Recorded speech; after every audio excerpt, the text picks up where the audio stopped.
The Human Manual, the source player's guide for overwriting the simulation, Grittapat Setachanatip. Also by Grittapat Setachanatip. 0 FOG given. Stop fogging yourself and break free from fear, obligation, and guilt. Parentless, a raw, tactical manual for the adult orphan who needs a strategy, not a sermon. Buddha's Guide to Finding Peace in the Modern World. Money Wants Me, a modern guide to cultivating prosperity. Value People Often, AI-driven business strategies. Discover AI modern art. Dedication. To all the source players who suspect there is more to the game than just following the NPC script. Epigraph. The environment is the monitor. The body is the hardware. The mind is the software. You are the creator giving it life. Remember, the simulation is rendered. It is an interface responding to your energy, frequency, and vibration. To change the game, rewrite the code. Forward. System notice. Priority high. From the operator. Subject read before operating. You are holding a manual for a piece of hardware you have been using your entire life, but for which you were never given the documentation, your human body. Most people live their lives on autopilot. They react to stimuli. They follow the path of least resistance. They run the default scripts installed by their parents, their culture, and their trauma. They are, for all intents and purposes, non-playable characters, NPCs in their own lives. This book is not for them. This book is for the person who has felt a glitch. The person who suspects that the anxiety, the fatigue, and the lack of focus they feel are not personal failures, but system errors. You are not broken. You are running outdated software on unmatched hardware. The bad news, you cannot uninstall the operating system.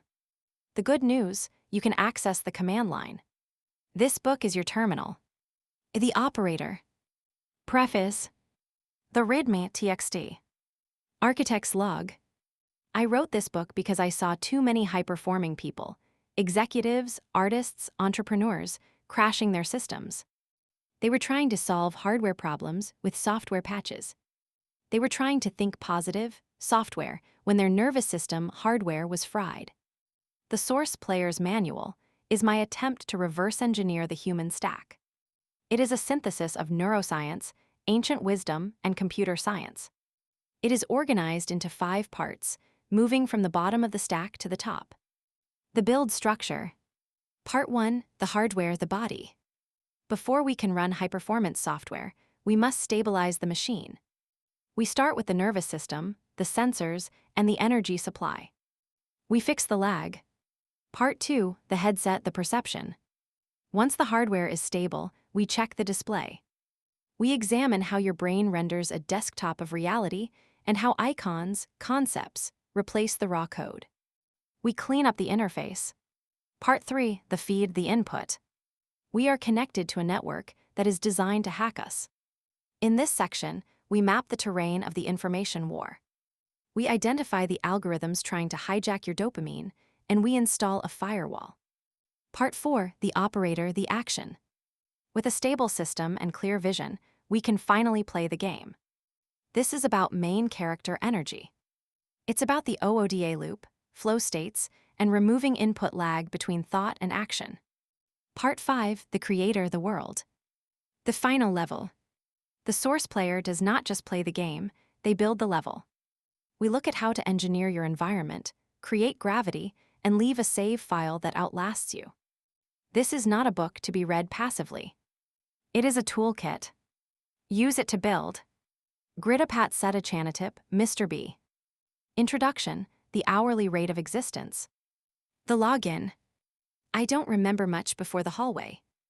I was about 3 or 4 years old, living in Germany. It was a long, dark corridor in an old building, the kind that feels endless when you are that small. My parents' bedroom was on the far end, miles away in child steps. I remember walking down that hallway and suddenly stopping. A wave of sickness hit me, violent and immediate. I threw up right there on the floor. I didn't know it then, but looking back, that moment feels less like a childhood illness and more like a visceral reaction to integration. It was the moment the download completed. The moment the source player fully locked into the avatar. Before that hallway, my memory is static, blank noise. After that hallway, the recording begins. I had successfully logged into the simulation. The first manual, physical layer. My training in independent research began shortly after, in the dead of the German winter. My parents were working, so I spent my days with my grandmother. She wasn't the type to hover. She operated on a simple server ping system. She would go about her business upstairs, and once every hour, she would shout down to the basement. "Are you alive?" I would shout back, confirming the system was still running, and she would leave me be. I was a good kid, which meant I was quiet. But mostly, I was fascinated by the archives. While the snow fell outside, I inhabited the trash room in the basement. It was a chaotic storage space filled with the debris of living: boxes, trophies, clothes, and organizers. To me, it was a treasure trove. It was there that I found my first holy grail. It wasn't a toy, it was a book. A massive compendium, a book of everything. It contained the operating instructions for the human unit. It taught biology, plants, and animals. It had diagrams on how to tie survival knots and how to tie a necktie. It explained social etiquette, how to walk, how to dress, how to hold a spoon properly.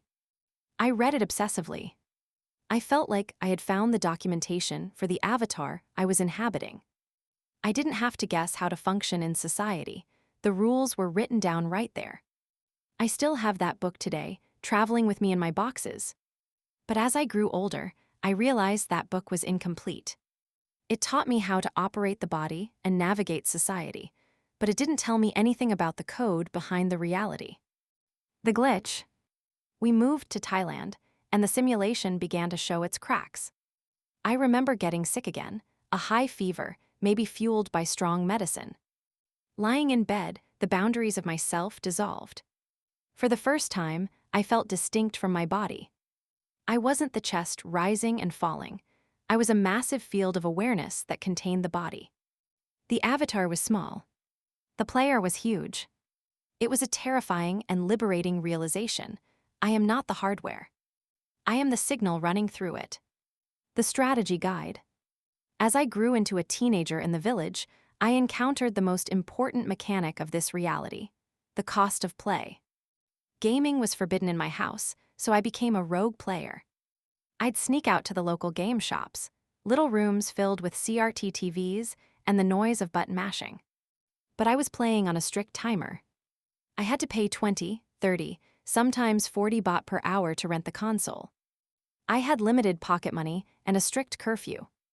To make matters worse, the best RPGs were Japanese imports. The text was just symbols to me. I had no idea what the characters were saying or where the quest was telling me to go. Most kids would just wander around the digital map, wasting time. I couldn't afford to do that. If I spent an hour wandering aimlessly because I couldn't read the language, that was 30 baht wasted. That was time I could never get back. So I bought the guidebooks. I would sit in that shop with the controller in one hand and a thick strategy guide in the other. I didn't want to just play, I wanted to optimize.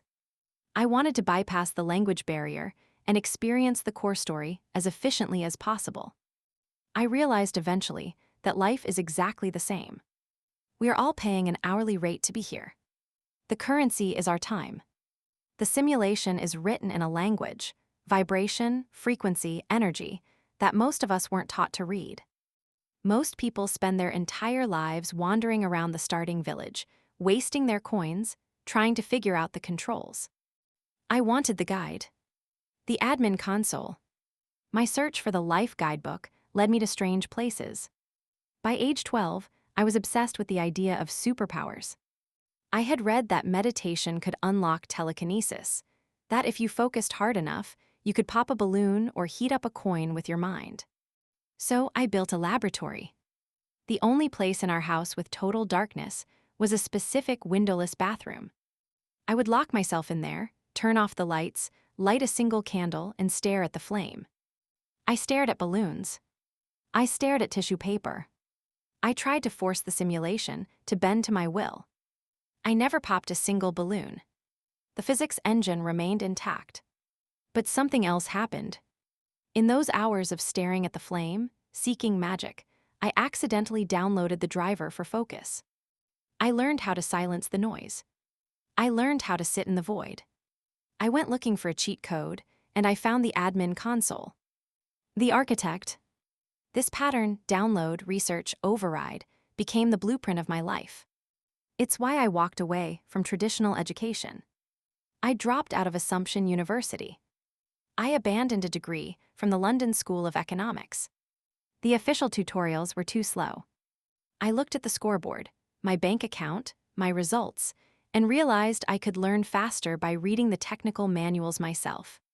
Whether it was fixing computers for neighbors, learning to code, or navigating the business world, I applied the game shop strategy. 1. The download, receive an insight, often through meditation. 2. The manual, find the resource that explains the mechanics. 3. The test, apply it directly to the simulation. The source player's manual. I am writing this book because I am still that kid in the basement. I am still the boy in the game shop holding the controller, watching the clock tick down. I am not a guru on a mountain. I am an INTP, a strategist and an architect. My nature is to analyze systems, deconstruct code, and run mind experiments. This book is the sequel to that German compendium I found in the trash room. That book taught me how to use the body.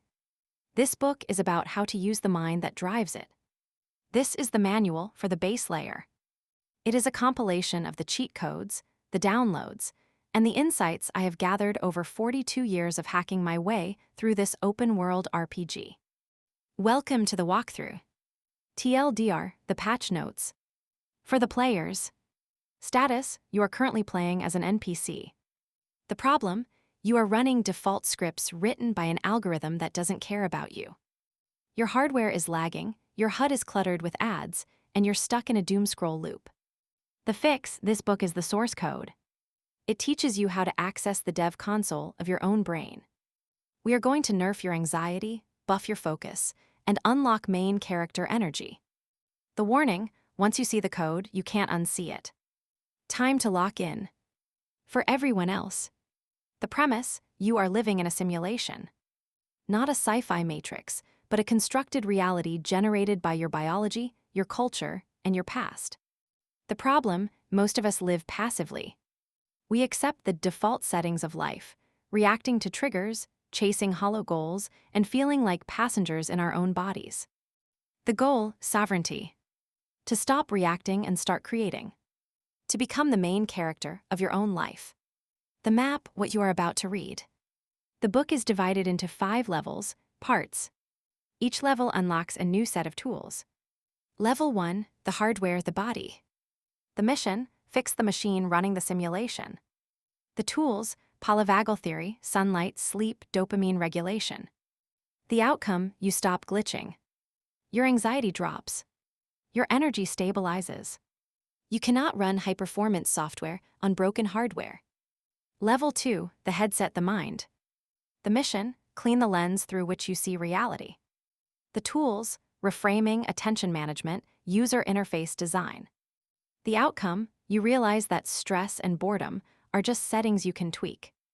You learn to filter the signal from the noise. Level 3, the feed, the distraction. The mission, defeat the algorithm that is farming your attention.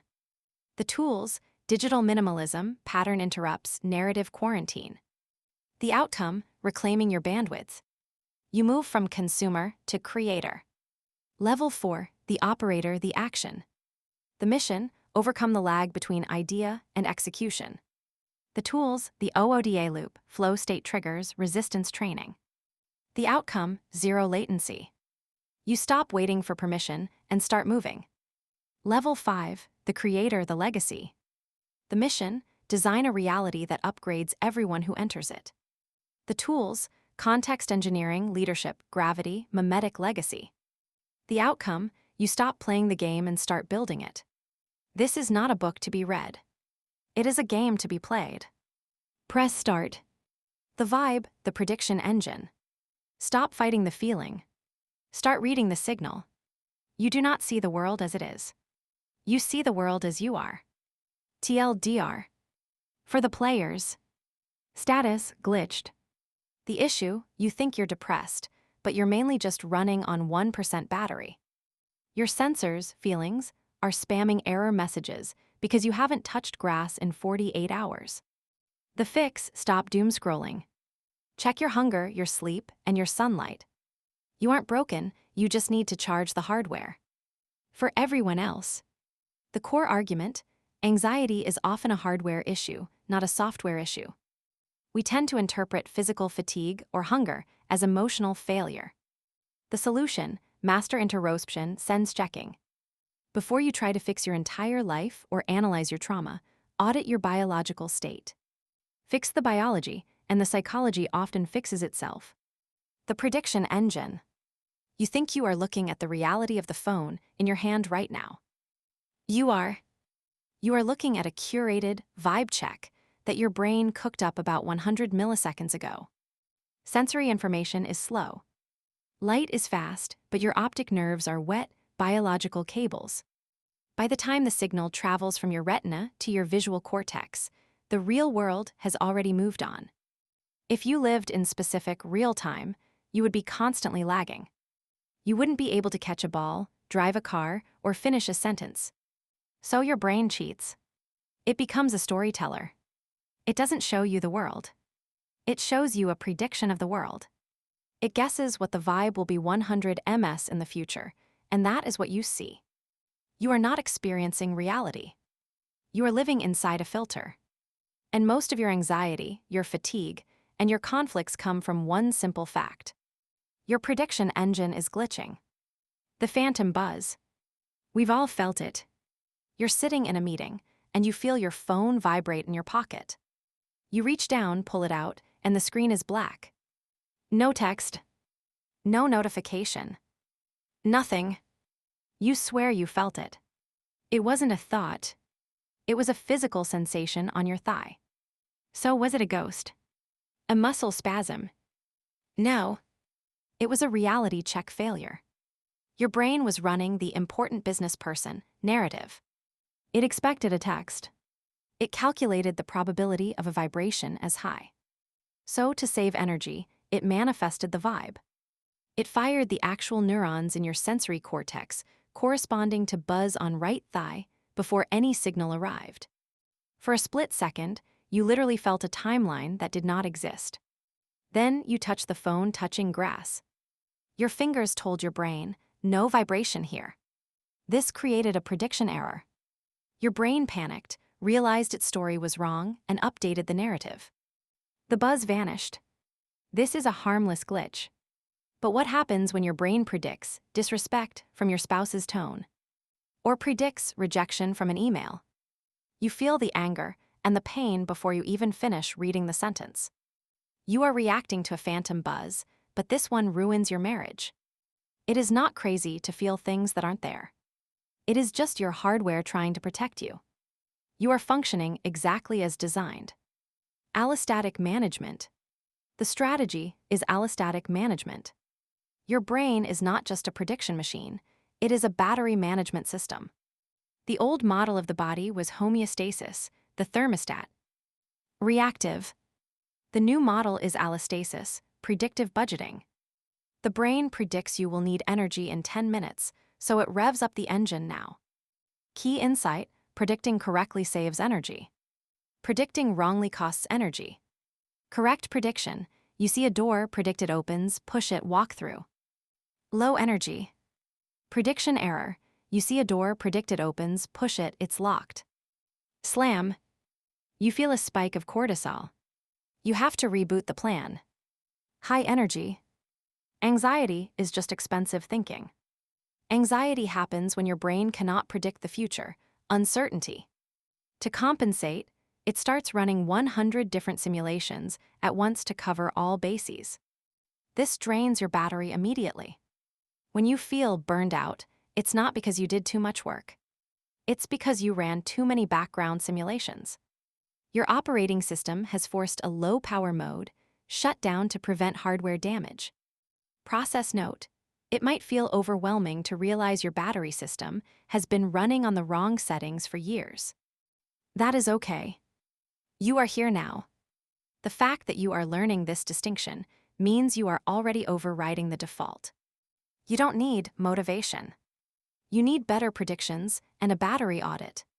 Tutorial mode. Interruption. Think of this as your HUD heads-up display. A new player ignores their health bar until it flashes red and they die.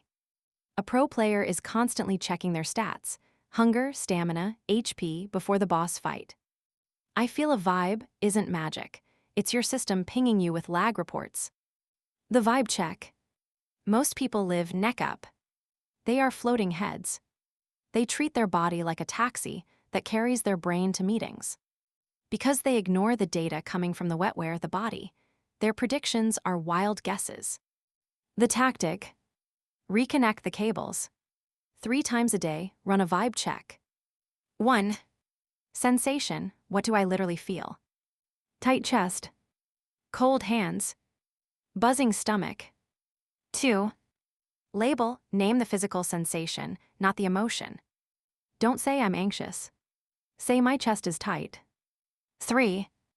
Audit. Is this sensation a reaction to reality, a tiger in the room, or a prediction, an email? System query. Instead of fighting the feeling, ask, what is my body trying to tell me right now? I love that you're taking a moment to pause right now. That pause is the victory. By labeling the raw data, you stop the phantom buzz. You ground the simulation in the base layer. The battery audit. You cannot hustle your way out of a dead battery. If you are at 5% charge, your brain will switch to low-power mode. Symptoms: irritability, brain fog, doom scrolling, craving sugar. This is not a moral failing. It is a safety feature. The tactic. When you feel the shutdown coming. 1. Acknowledge, I am in low-power mode. 2. Kill background apps, close the worrying about money tab. Close the arguing with stranger tab. You do not have the RAM for this right now. 3. Plug in, do one thing that adds net positive energy. Drink water. Get 5 minutes of direct sunlight, the ultimate battery charger. Lay on the floor for 5 minutes. Eat protein. It looks like you are ready to stop fighting your own biology.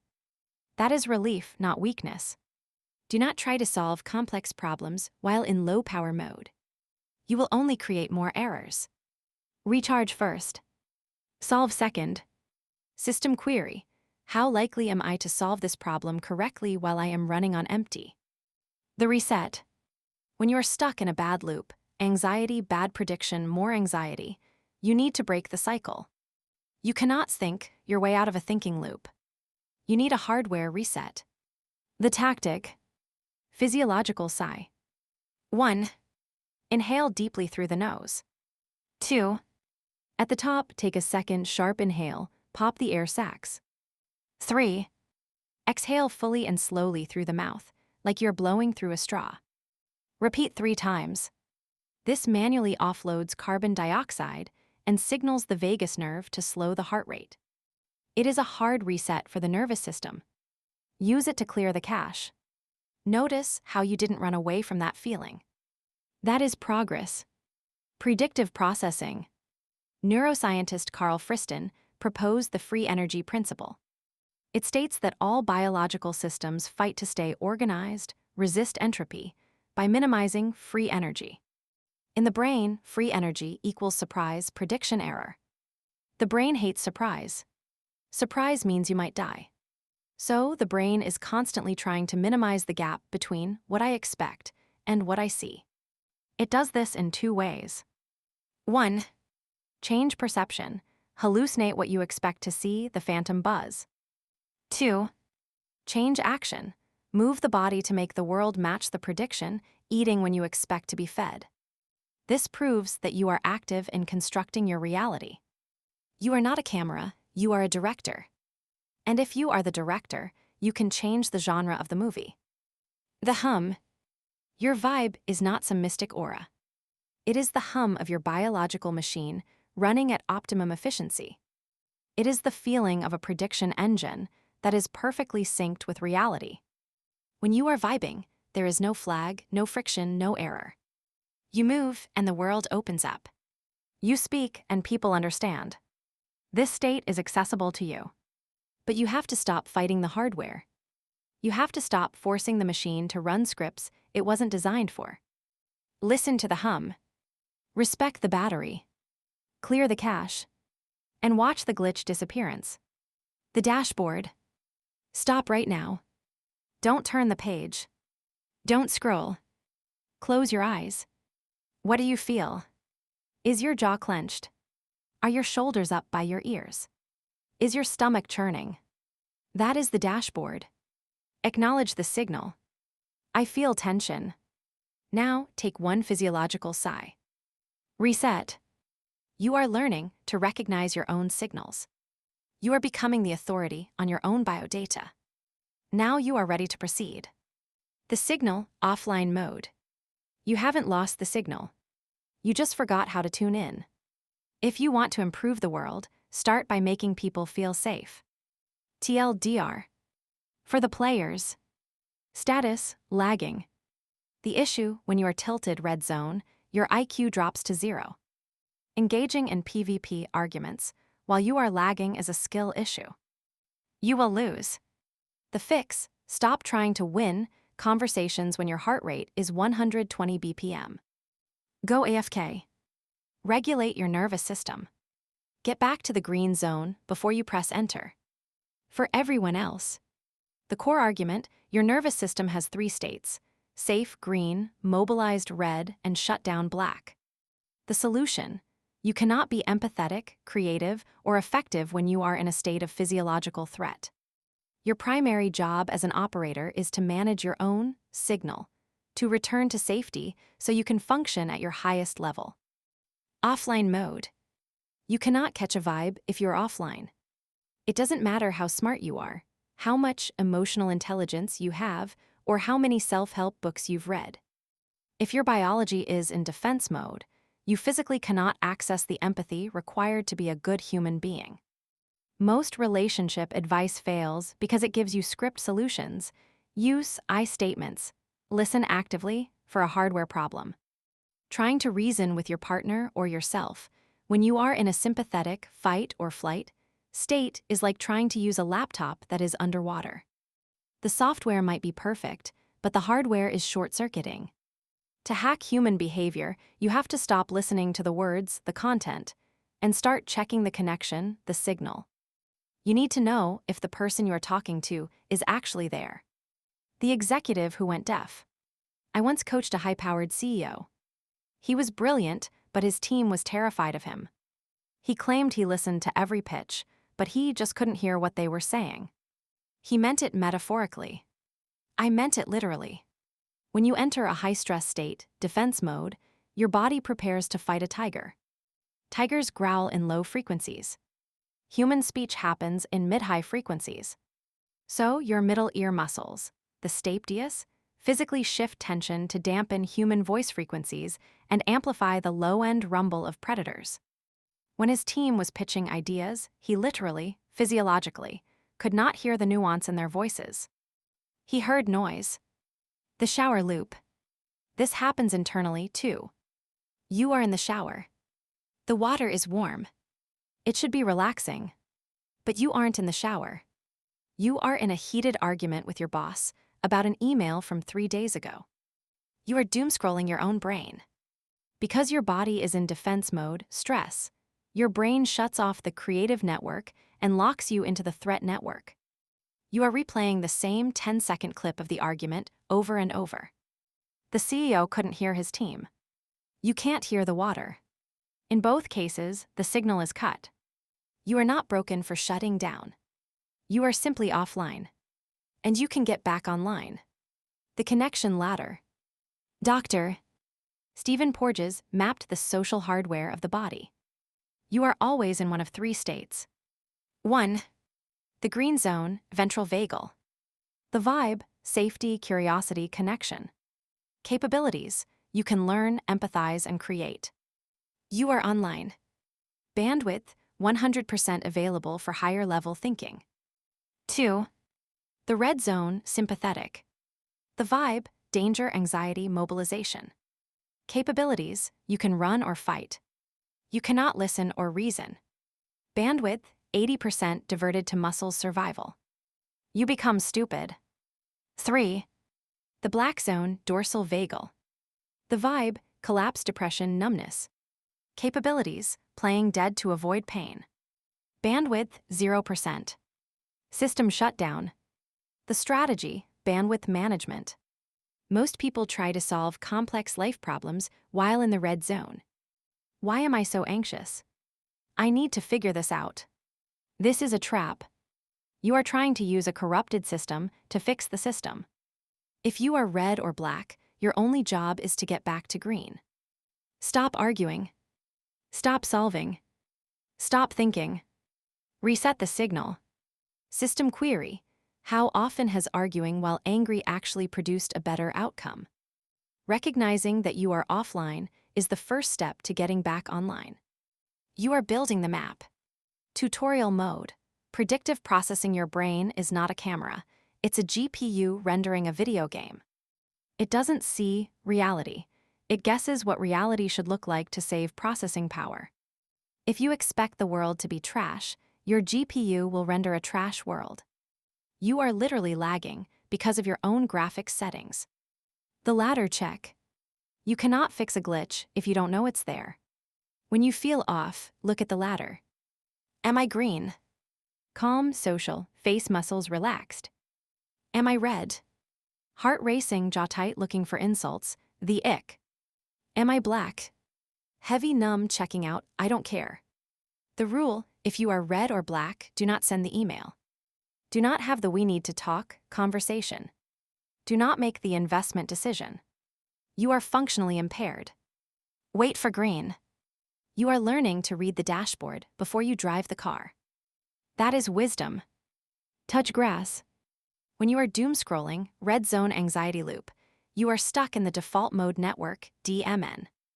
This is the worry circuit. You cannot think your way out of the DMN. You must act your way out. The tactic. Engage the task positive network, TPN. The DMN and TPN are anti-correlated. They cannot be on at the same time. To switch to TPN, you need a task that requires sensory attention. Cold water, splash your face, the mammalian dive reflex. Instant vagus nerve trigger. Physical load, 20 push-ups. Complex motor task, juggle, play an instrument, or organize a messy drawer. The moment you force your brain to focus on the external world, touching grass, the internal worry loop is cut. Great job getting through the resistance. You just rebooted the system. Ventral anchoring. If you can't regulate yourself, borrow a nervous system. Humans are open loops. We regulate each other. If you are red, sitting next to someone who is deeply green, calm, safe, will physically pull your heart rate down. This is co-regulation. The tactic. Find a green anchor. A calm friend. A dog. Animals are great anchors because they don't use words. Nature, the ultimate green zone. Sit there. Shut up. Let their signal overwrite yours. System query. What would happen if I just let their calm signal overwrite my noise? You are learning to use the environment to regulate yourself. That is mastery. The vagus nerve. The vagus nerve is the data cable connecting your brain to your heart, gut, and lungs. 80% of the fibers are afferent body to brain. Only 20% are efferent brain to body. This means your body shouts at your brain 4x louder than your brain shouts at your body. This is why positive affirmations don't work when you are having a panic attack. The brain sends a weak signal, I am calm. The body sends a massive signal, heart rate 180. Adrenaline dump. Tiger diaticity. The body wins. To change the signal, you have to hack the vagus nerve, breathing, cold movement, not the thoughts. Proof, try thinking your way out of a cold shower.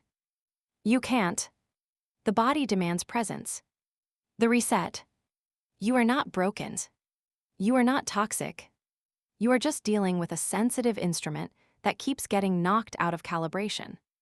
When the Wi-Fi goes down, you don't smash the router. You reset it. Treat yourself with the same logic. Recognize the red zone. Respect the black zone. Return to green. In the green zone, life is not a battle.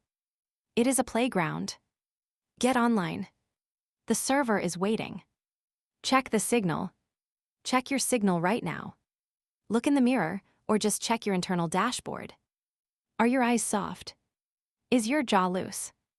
Green. Or are you scanning for threats? Red. If you are red, put the book down. Splash cold water on your face. Do 5 physiological sighs. Get back to green. Then keep reading.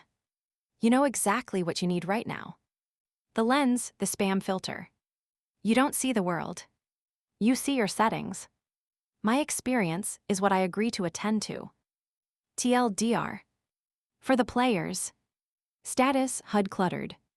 The issue, you have 50 tabs open, 3 streams running, and notifications popping off. Your frame rate is tanking because you're rendering too much useless data. The fix, toggle focus mode. Close the background apps. You need to filter the noise so you can actually see the game. Stop letting the ad bots steal your bandwidth. For everyone else, the core argument, attention is not just looking at things, it is the mechanism that constructs your reality. If you focus on problems, your reality becomes a problem. The solution, become the admin of your attention. Consciously choose what gets through the gate. Use gating control to block low-value signals, gossip, outrage, and preserve high-value bandwidth for your mission. The spam filter. You think you want to see the truth. No, you don't. If you saw the truth, even for 1 second, your brain would crash. The universe is a roaring chaos of atoms, radiation, light waves, and sound frequencies. If your brain let all that noise in, you would be paralyzed. So, nature installed a filter. Its biological name is the thalamus. Think of it as the spam filter. It sits in the center of your brain and blocks 99.9% of reality from ever reaching your conscious mind. It decides what counts as signal and what counts as spam. But in the modern world, the spam filter is broken. We are subjecting it to a 24/7 flood of notifications, blue light, and advertisements. When the filter overheats, it starts letting the noise through. We call this sensory overload, ADHD, or panic. You aren't distracted. You are unfiltered. The sniper glitch. I realized the cost of focus when I was writing a deadline-heavy report. I had been staring at my 33-centimeter laptop screen for 6 hours straight. My neck was stiff. My breathing was shallow. I felt a rising sense of panic, even though nothing bad was happening. I got up to get water, but I kept my eyes locked on the floor. I checked my phone in the elevator. I was still locked on. I was in portrait mode. I was a sniper who had been looking through a scope for 6 hours. My body was filled with stress hormones because evolutionarily, you only look through a scope when you are about to kill something or be killed. I walked outside. I forced myself to look at the tops of the trees. I let my eyes go soft, taking in the movement of the cars and the clouds without focusing on any single one. I switched to landscape mode. In 30 seconds, literally 30 seconds, my shoulders dropped 5 centimeters. My breath deepened. The panic evaporated. I hadn't solved the work problem. I had simply widened the aperture. The lens determines the feeling. Notice how you can change your state without changing your external reality. That is the beginning of control. Gating control. The strategy is gating control. Your attention is not a resource, it is a gate. Most people leave the gate open.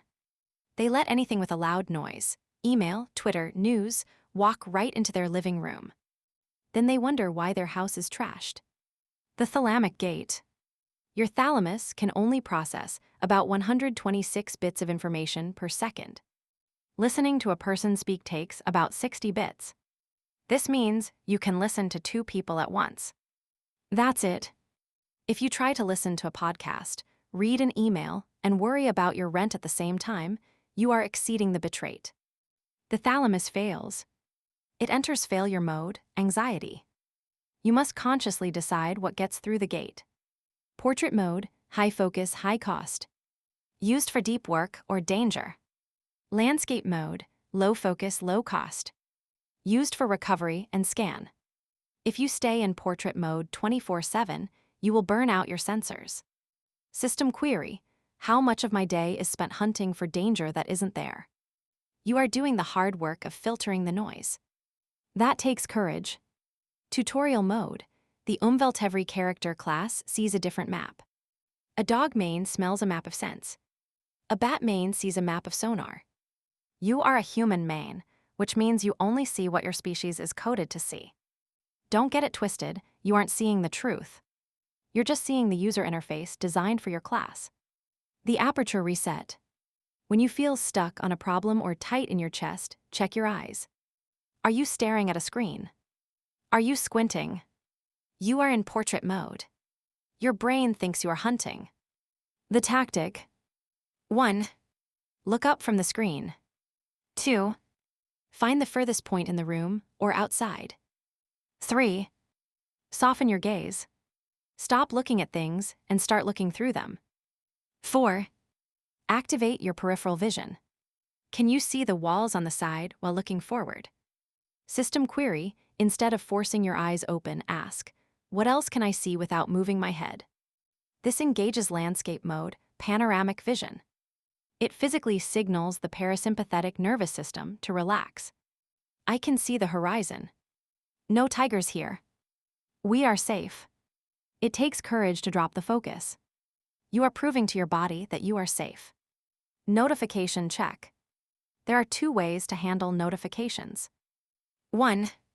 Muting numbness, ignoring everything until you crash. 2.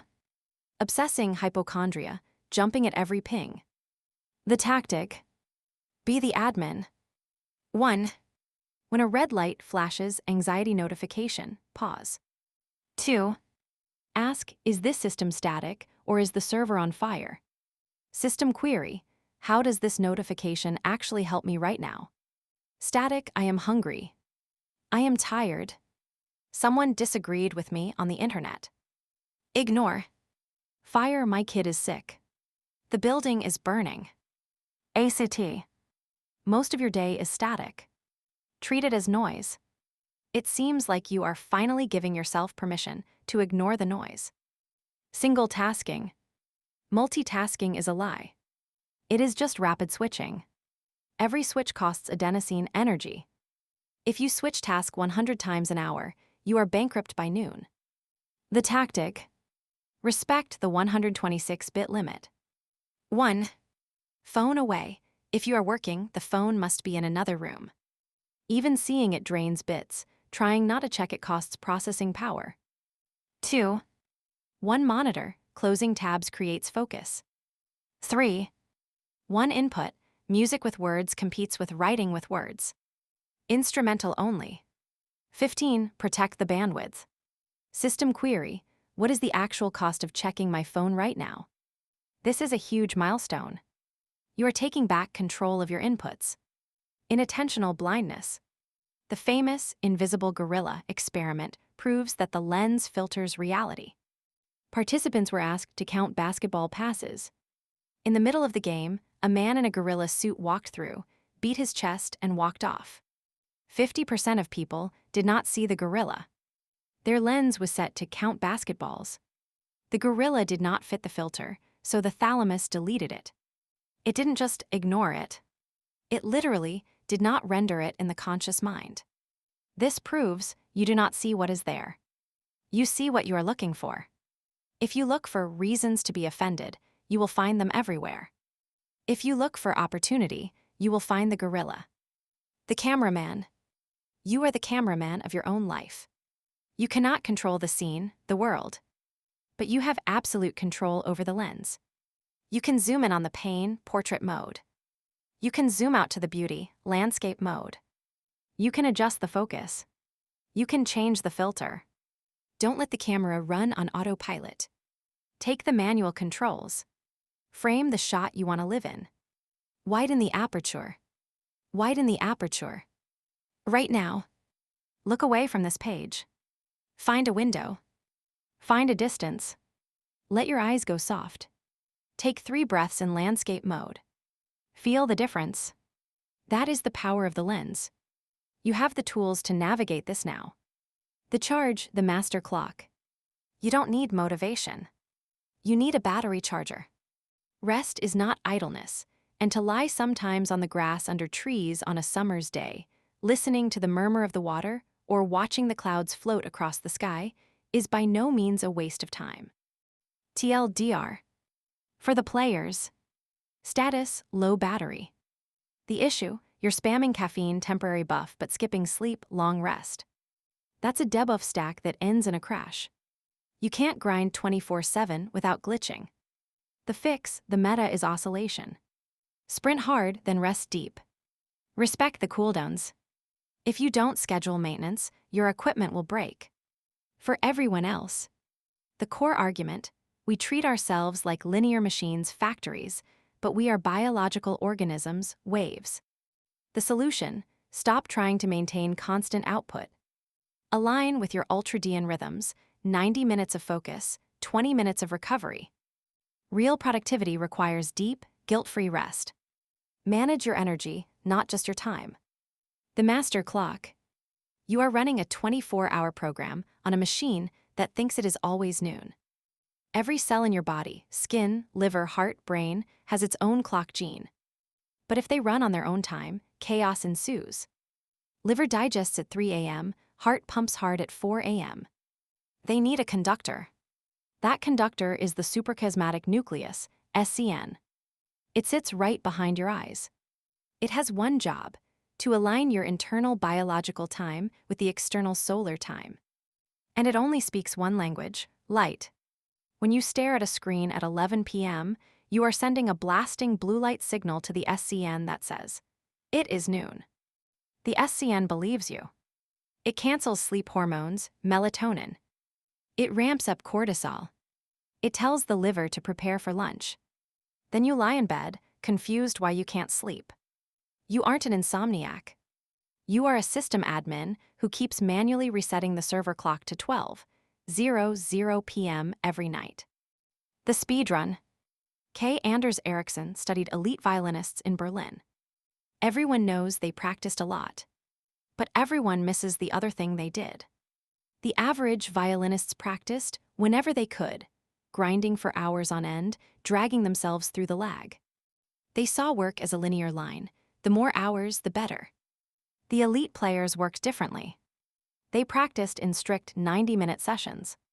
And after every session, they took a 20-30-minute cooldown. They walked. They napped. They did nothing. They practiced fewer total hours than the mediocre students, but they had more high FPS hours. They weren't working hard. They were managing thermals. 90 minutes ON, overclocked. 20 minutes off, idle mode. The mediocre students were stuck in the buffer, fully online, never fully offline. Just constantly, mildly laggy. The elites respected the pulse. You are rethinking what it means to work. That is a massive shift. Oscillatory management. The strategy is oscillatory management. You are told that consistency is key. You are told to be a machine. But biological machines are not linear. They are cyclical. Circadian rhythm, 24-hour cycle, sleep-wake. Ultradian rhythm, 90-minute cycle, focus-rest. If you try to override the cycle with willpower or caffeine, you create drag. You are swimming upstream against your own chemistry. The crash. When you feel the crash at 2 p.m., that is not a mistake. That is biology. Your body releases adenosine, sleep pressure, throughout the day. When adenosine binds to receptors, you get tired. If you fight the crash with sugar, you spike and crash harder. If you ride the wave, rest, you reset the receptors. Stop trying to be a flat line. Be a sine wave. Go hard when the wave is up. Rest deep when the wave is down.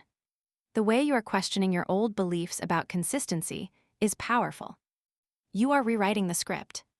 Tutorial mode, allostasis. This is your energy budget. Most people play like they have infinite mana. They cast high-level spells, stress, anxiety, rage on low-level mobs, traffic, emails, and then wonder why they have zero mana left for the boss fight, life goals. Stop wasting your ultimate ability on an NPC. Light management. You must manually sync the server clock. 1. Morning, view bright sunlight within 30 minutes of waking. No sunglasses. No window glass if possible. Ideally 10 minutes, or 20 if cloudy. This triggers the cortisol pulse that wakes you up and sets the timer for melatonin 14 hours later. 2. Evening, dim the lights after sunset. If your home looks like a CVS at 9 p.m., you are confusing the SCN. Lamps on the floor low angle mimic sunset. Control the light equals control the charge. System query: how can I expect my battery to charge if I haven't plugged it into the power source? By syncing with the sun, you are stopping the fight against nature. You are flowing. The Ultradian sprint. Forget the 8-hour workday. It is a myth from the Industrial Revolution. The brain can only sustain maximum focus for about 90 minutes before ionic gradients in neurons fail. Set a timer for 90 minutes. Work with zero distraction. When the timer breaks or when you feel the fidgets, stop. Take 20 minutes of non-sleep deep rest, NSDR. Walk without a phone. Stare at a wall. Close your eyes. Do not take a break by checking Instagram. That is just different input. You need input deprivation to clear the cache. Your willingness to stop when the world says go is the key. The caffeine patch. Treat caffeine as a tool, not a beverage. Wake up, wait 90 minutes, drink coffee. Why? When you wake up, you have sleep inertia. Your body naturally clears this with cortisol. If you drink caffeine immediately, you block the adenosine receptors, but you don't clear the adenosine. When the caffeine wears off in the afternoon, all that uncleared adenosine floods back in. The crash. Waiting 90 minutes lets the system boot up naturally. Then caffeine acts as a performance booster, not a crutch. You are no longer reacting to fatigue, you are managing it. You are the operator. Adenosine. Adenosine is a molecule that accumulates in your brain every minute you are awake. It creates sleep pressure. It is the universe's way of forcing you to turn off and repair. Most burnout is simply ignored adenosine. You drink Red Bull to mask it.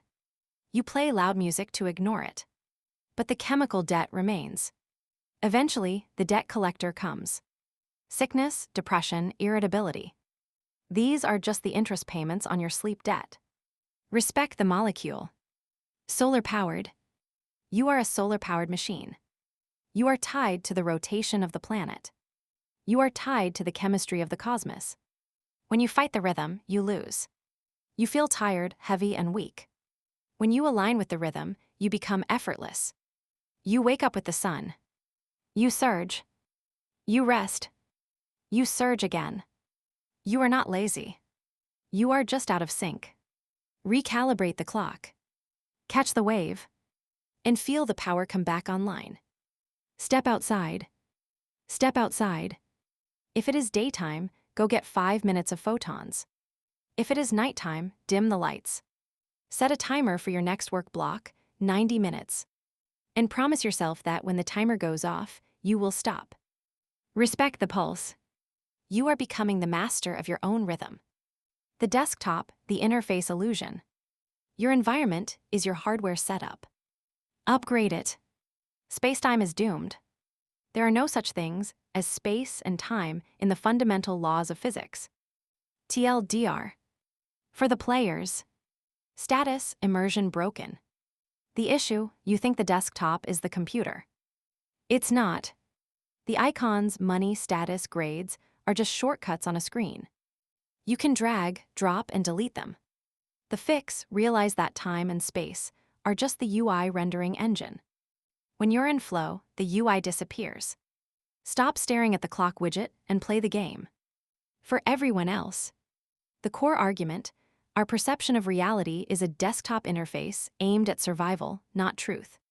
We confuse the map for the territory. The solution, recognize that your limitations are often just interface constraints. You can redesign your desktop. You can prioritize different icons.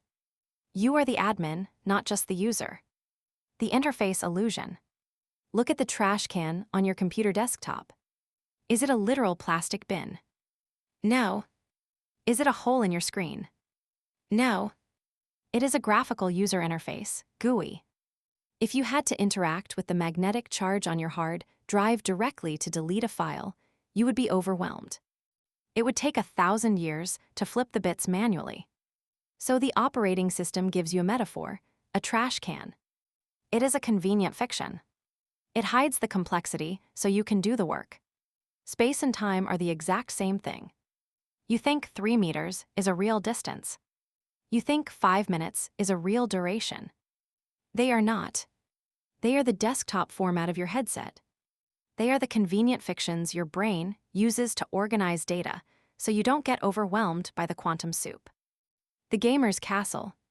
Consider a gamer playing Elden Ring. He sees a castle in the distance. He thinks that castle is far away. I have to walk there. To him, the distance is real. It takes effort. It takes time. But ask the computer, where is the castle? The computer does not know distance. The castle is just a variable stored in RAM address, 0x0045A. The player is stored at 0x0045B. In the hardware, the base layer, the player and the castle are right next to each other. They are just bits on a chip. The distance is only rendered on the screen for the user's benefit. You are the gamer. You think your goal, the promotion, the relationship, the fitness is far away. You think it will take time to get there. But in the base layer, the goal is just a state change away. The distance is a rendering artifact.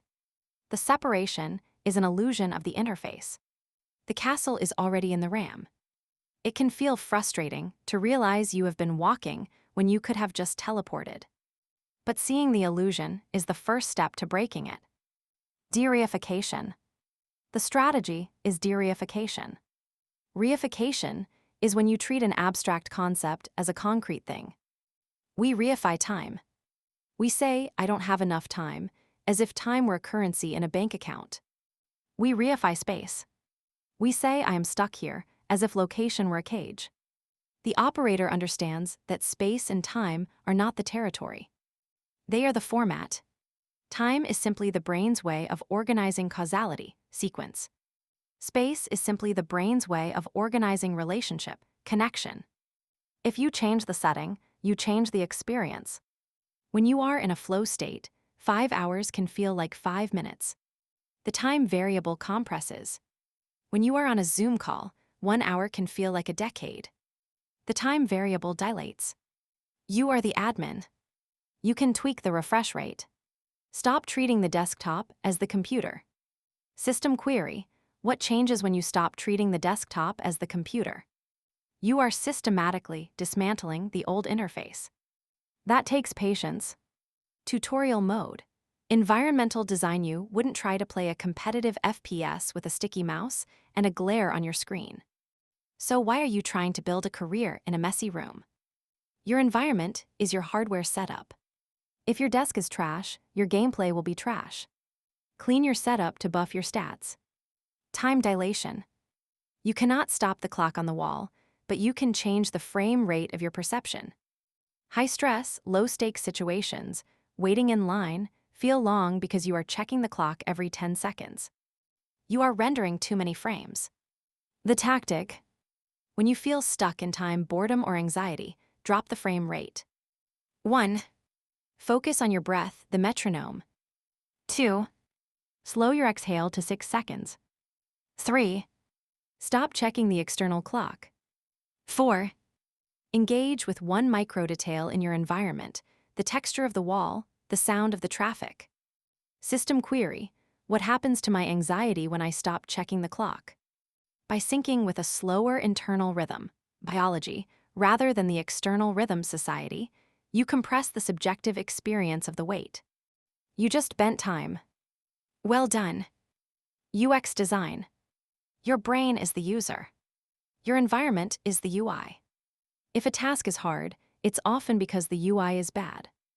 If you want to work out the goal, but your gym clothes are in the laundry and your shoes are tied in a knot, the interface, the distance to the goal is high.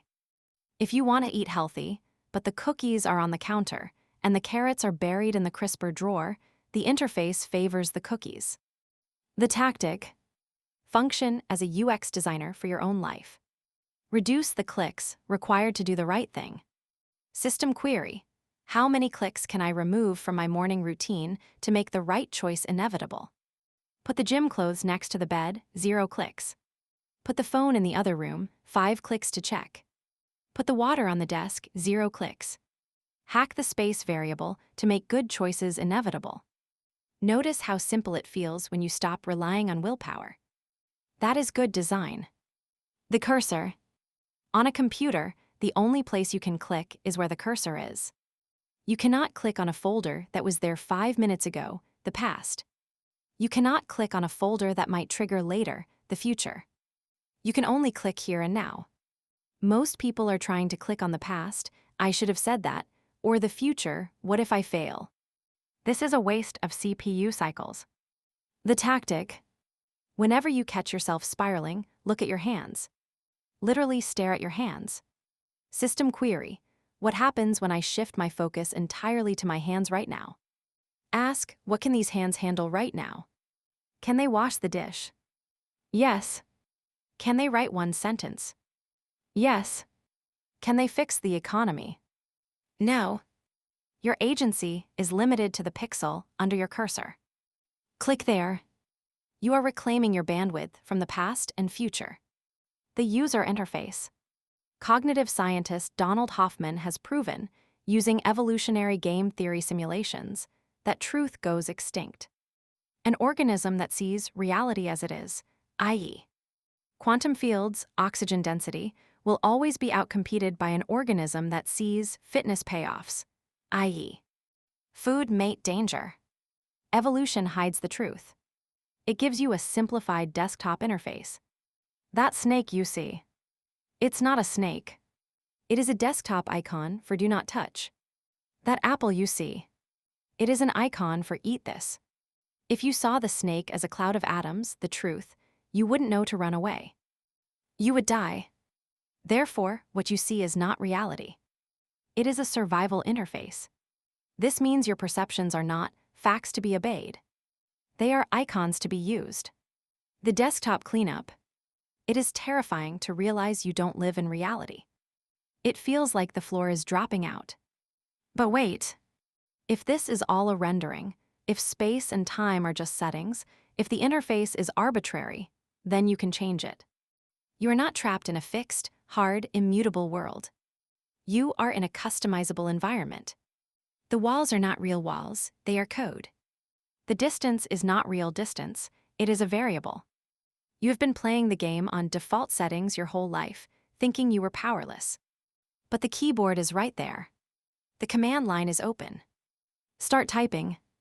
Clear the screen. Clean your desktop. 1. Look at your physical environment, your room office. It is your external interface. Is it optimized for the user, you? Or is it cluttered with junk files? 2. Look at your digital desktop. 3. Look at your mental desktop. What tabs are open? Worry, regret, drama. Close the tabs.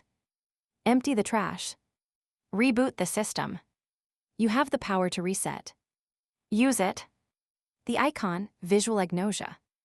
Don't click the icon. Read the source code. The map is not the territory. TLDR. For the players. Status, misleading thumbnails. The issue, you're clicking on icons that promise happiness, exe, but install misery malware. You're chasing skin's appearance instead of stats function. The fix, inspect element. Before you grind for a goal, check the source code. Does this trophy actually give you the buff you want? Or is it just clout? For everyone else. The core argument, symbols, icons are shorthand for reality, but they are often outdated or deceptive. We chase the symbol of success rather than the feeling of success. The solution, practice icon recognition. Right-click on your desires and hit Properties. What is inside this goal?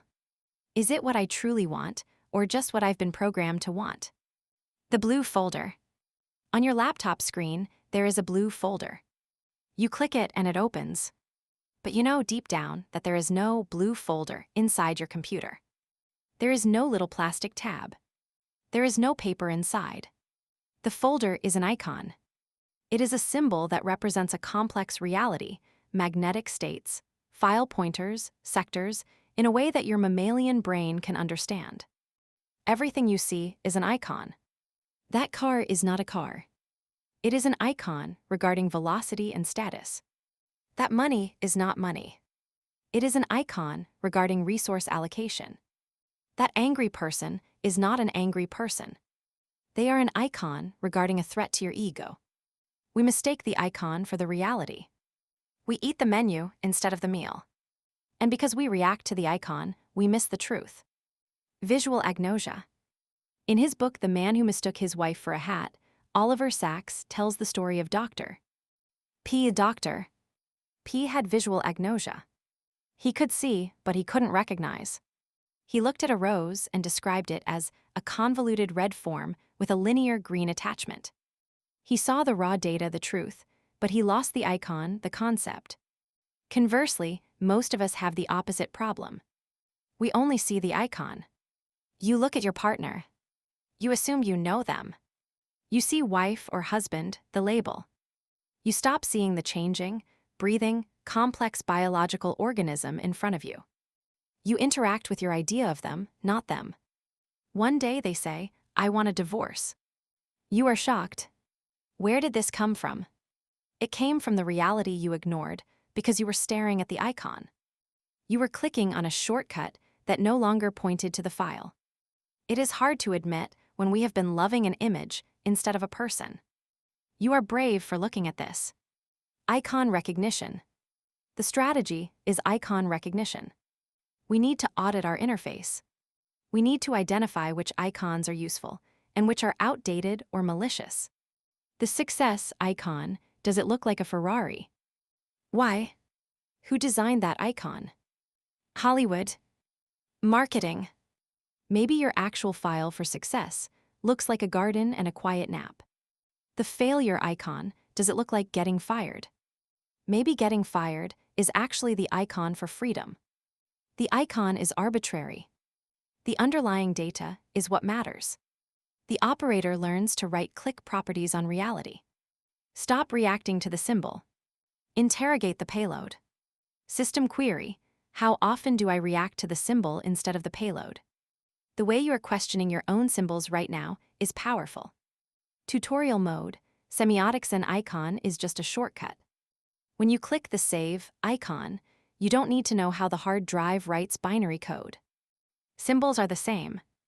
A suit, a uniform, a logo, these are just compressed files. Stop reacting to the JPEG and start reading the file metadata. View source. When you feel a strong emotional reaction, fear, desire, anger, it means an icon has been triggered. Pause. Do not click. Run the view source script. 1. Name the icon. I am feeling unworthy because I saw rich person. 2. Trace the origin. Who installed this icon? Was it my parents? My school? Ad agencies? 3. Check the data. Does this icon map to reality? Is that rich person actually happy? Or is the icon lying? By decomposing the icon, you break its spell. The rich person stops being a god and starts being a human with a high net worth and likely high cortisol. The magic fades. The data remains. You are stripping away the illusion to find the truth. That is what a source player does. Icon reframing. You cannot delete every icon, but you can redesign them. Old icon, cold shower equals snowflake, pain, suffering, why me? New icon, cold shower equals power, energy, victory. Old icon, anxiety equals warning, danger, run away. New icon, anxiety equals high voltage, adrenaline, ready to perform. Same data, cold water/high heart rate. Different icon, different user experience. You are the UI designer. Reskin the pain. Great job seeing the potential in the pain. You are turning lead into gold. Delete shortcut. Some icons are bloatware. They clutter your mental desktop and provide zero utility. Celebrity gossip, delete.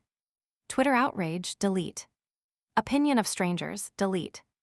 Imagine dragging these icons to the trash. Visualizing the deletion cleans up RAM. If an icon doesn't launch a program that helps you survive or thrive, get it off your screen. By deleting the noise, you are making space for the signal. Semiotics. In game theory, signaling is costly. A peacock's tail is an icon. It says, I am healthy enough to grow this useless thing and not get eaten. It is an honest signal. But humans have invented cheap signals. A filter on Instagram is a cheap signal of beauty. A leased BMW is a cheap signal of wealth. Virtue signaling is a cheap signal of morality. The simulation is flooded with cheap signals, fake icons. If you navigate by these icons, you will crash. The proof is in the handicap principle. Only trust icons that cost something to produce. Trust the wealth that is quiet, costly. Trust the strength that is gentle, costly. Ignore the loud icons. They are usually malware. Click the icon. When you stop taking the icons literally, the world becomes a playground. You stop being afraid of failure because you realize it's just a label for learning. You stop worshiping status because you realize it's just a label for approval. You can walk through the Museum of Culture and appreciate the exhibits without being trapped by them. You see the matrix code behind the blonde in the red dress. And once you see the code, you can rewrite it. Double-click. Identify one false icon in your life today. Is it being busy? Do you think busy equals important? Is it being nice? Do you think nice equals good? Right-click properties. See what's really inside. If it's empty, delete it. You are becoming the editor of your own life. The bubble, the frequency clash. Your attention is a limited resource. Protect the border. Every animal is surrounded by a soap bubble, which represents its own world and is filled with the perceptions accessible to it. TLDR. For the players. Status, private server. The issue, everyone is playing on a different server with different patch notes. You're raging at them for playing wrong, but they're just on a different map. The fix, stop assuming your server is the main server. Bridge the connection. Enter their lobby and see what their game looks like before you judge their build. For everyone else. The core argument, we live in umwelts, sensory bubbles defined by our biology and experience. We don't see the world, we see our specific slice of it. The solution, sovereignty involves realizing your bubble is not the whole world. Empathy is the act of stepping into someone else's bubble to understand their internal logic. The soap bubble. You are sitting on a couch with your dog. You think you are in the same room. You are not. You are in a primate bubble. You see colors, you understand language, you worry about the future. The dog is in a canine bubble. He smells the neighbor's cat through the wall, he hears the mailman's heartbeat, he lives entirely in the now. These two bubbles overlap in physical space, but they are completely different dimensions of reality. The dog literally cannot experience your tax anxiety. It doesn't exist in his bubble. You literally cannot experience his smell landscape. It doesn't exist in your bubble. This is called an Umwelt, environment world. And here is the scary part. You are not just in a different bubble from the dog. You are in a different bubble from every other human being. The frequency clash. A husband and wife are arguing about the dishes. Husband's bubble, the sink is full. This is inefficient.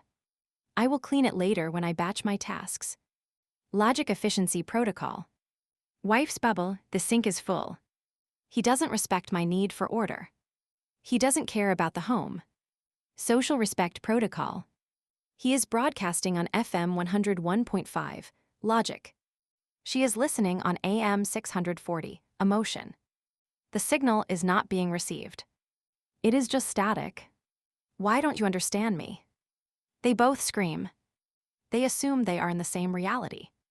They assume the dirty dishes, mean the same thing in both bubbles. They don't. In his movie, the dishes are a neutral object. In her movie, the dishes are a weapon. They aren't fighting each other. They are fighting the distortion of their own bubbles. It is a relief to realize that the person you love isn't the enemy. The interface is the enemy. Bubble sovereignty. The strategy is bubble sovereignty. First, you must admit you are in a bubble. You do not see the world as it is. You see the world as you are. System query: how would my interactions change if I admitted I was in a bubble right now? Your politics, your trauma, your biology, they all form the soap film around your mind. Everything entering your brain passes through this film and gets distorted. Second, you must learn to pop the bubble. You cannot live outside a bubble forever. You need a filter to survive, but you can step out for visits. You can enter someone else's bubble. This is called empathy. Not feeling sorry for someone, but literally simulating their headset. Oh, in his reality, the dishes are just objects. He isn't trying to hurt me. Instant de-escalation. You are learning to step outside your own programming. That is advanced work. Tutorial mode. The algorithm you know how if you watch one cat video, your entire feed becomes cats. Your brain does the same thing. If you focus on people are mean, your reticular activating system, the brain's algo, will serve you mean people, content 24/7. You are shadow banning your own happiness. Border definition. What is in your bubble? What are the axioms or rules of your reality? I value punctuality. I value silence. I believe hard work pays off. Write them down. These are your filter settings. System query: how clear can I make my filter settings so I don't get surprised when they are triggered? Now, when someone violates them, e.g., shows up late, realize they did not break a law of physics. They just broke a rule in your bubble. In their bubble, maybe they are Brazilian or Spanish. Time is fluid. Punctuality is less important than connection. They aren't wrong. They are just running a different operating system. Knowing this stops you from taking it personally. By naming your rules, you stop being a slave to them. Frequency tuning. When you communicate, are you broadcasting or receiving? Most people broadcast 24/7. Here is my opinion. Here is my story. To understand another bubble, you must switch to receive only. System query: how much of my day is spent broadcasting versus receiving? The prompt: tell me how you see this. I want to understand your movie. The rule: no debating. No correcting. Just downloading their map. If you can describe their position better than they can, you have successfully bridged the bubbles. Then, and only then, can you invite them to visit your world. Listening without defending is one of the hardest things a human can do. You are doing it. The bridge. How do we build a civilization if we all live in different bubbles? We build bridges. A bridge is a shared ritual or shared protocol. A handshake, a protocol that says we are at peace. A contract, a protocol that aligns our economic realities. A dinner party, a ritual that aligns our biological realities, food safety. When you feel disconnected from someone, do not argue with logic. Do something physical together. Eat. Walk. Play a game. System query: how effective is logic when I feel disconnected? Sync the base layer bodies first, and the headsets will follow. You are building a path where before there was only a wall. Umwelt theory. Biosemiotics is the study of how living things interpret signs. A tick sits on a branch for 18 years, waiting. It is blind and deaf. It responds to only two signals: gravity to go up and butyric acid, the smell of mammal sweat. That is its entire universe. Gravity and sweat. It does not know about Shakespeare, the stock market, or the beauty of the sunset. Those things exist physically, but they do not exist semiotically for the tick. Humans are just fancy ticks. We respond to status, money, and attractiveness. We ignore dark matter, infrared light, and the suffering of strangers. Our bubble is bigger than the ticks, but it is still a bubble. It is still a closed loop of signals we were evolved to care about. The goal is to widen the bandwidth, to care about more, to see more. Float. The lonely feeling you have. That specific ache of being misunderstood. That is just the sound of hitting the wall of your bubble. It is the realization that you are trapped in your own skull. But the wall is not solid. It is made of language and assumption. You can dissolve it. You can look into another person's eyes and just for a second, see the world through their lens. It is the closest we get to telepathy. It is the closest we get to love. Expand your bubble until it includes the whole world. Define the perimeter. Audit your sensory inputs. What signals are entering your bubble right now? Are they signals you chose? Music, art, nature. Or are they signals the system chose? Adds noise, anxiety. Close the gate. Protect the bubble. Then invite someone in. You are the architect of your own reality. The settings, the reality overlay. Default settings are designed for the provider, not the user. Change them. Reality is negotiable. TLDR. For the players. Status, difficulty settings locked. The issue, you're playing on hard mode by default. I have to do this, I can't do that. You set the difficulty slider to max, and then complain the game is unfair. The fix, open settings. Mod the game. Change I have to I get to. It's a semantic exploit that actually works. For everyone else. The core argument, reframing is not about lying to yourself. It's about choosing the most useful perspective in a multivariable reality. The solution, change your settings. The way you frame a problem, threat versus challenge, determines the biological resources you can access to solve it. Choose the frame that gives you the most options. Default settings. When you buy a video game, it comes with default settings. Difficulty, normal. Brightness, 50%. Controls, standard. Most people live their entire lives on default settings. They accept the culture's definition of success.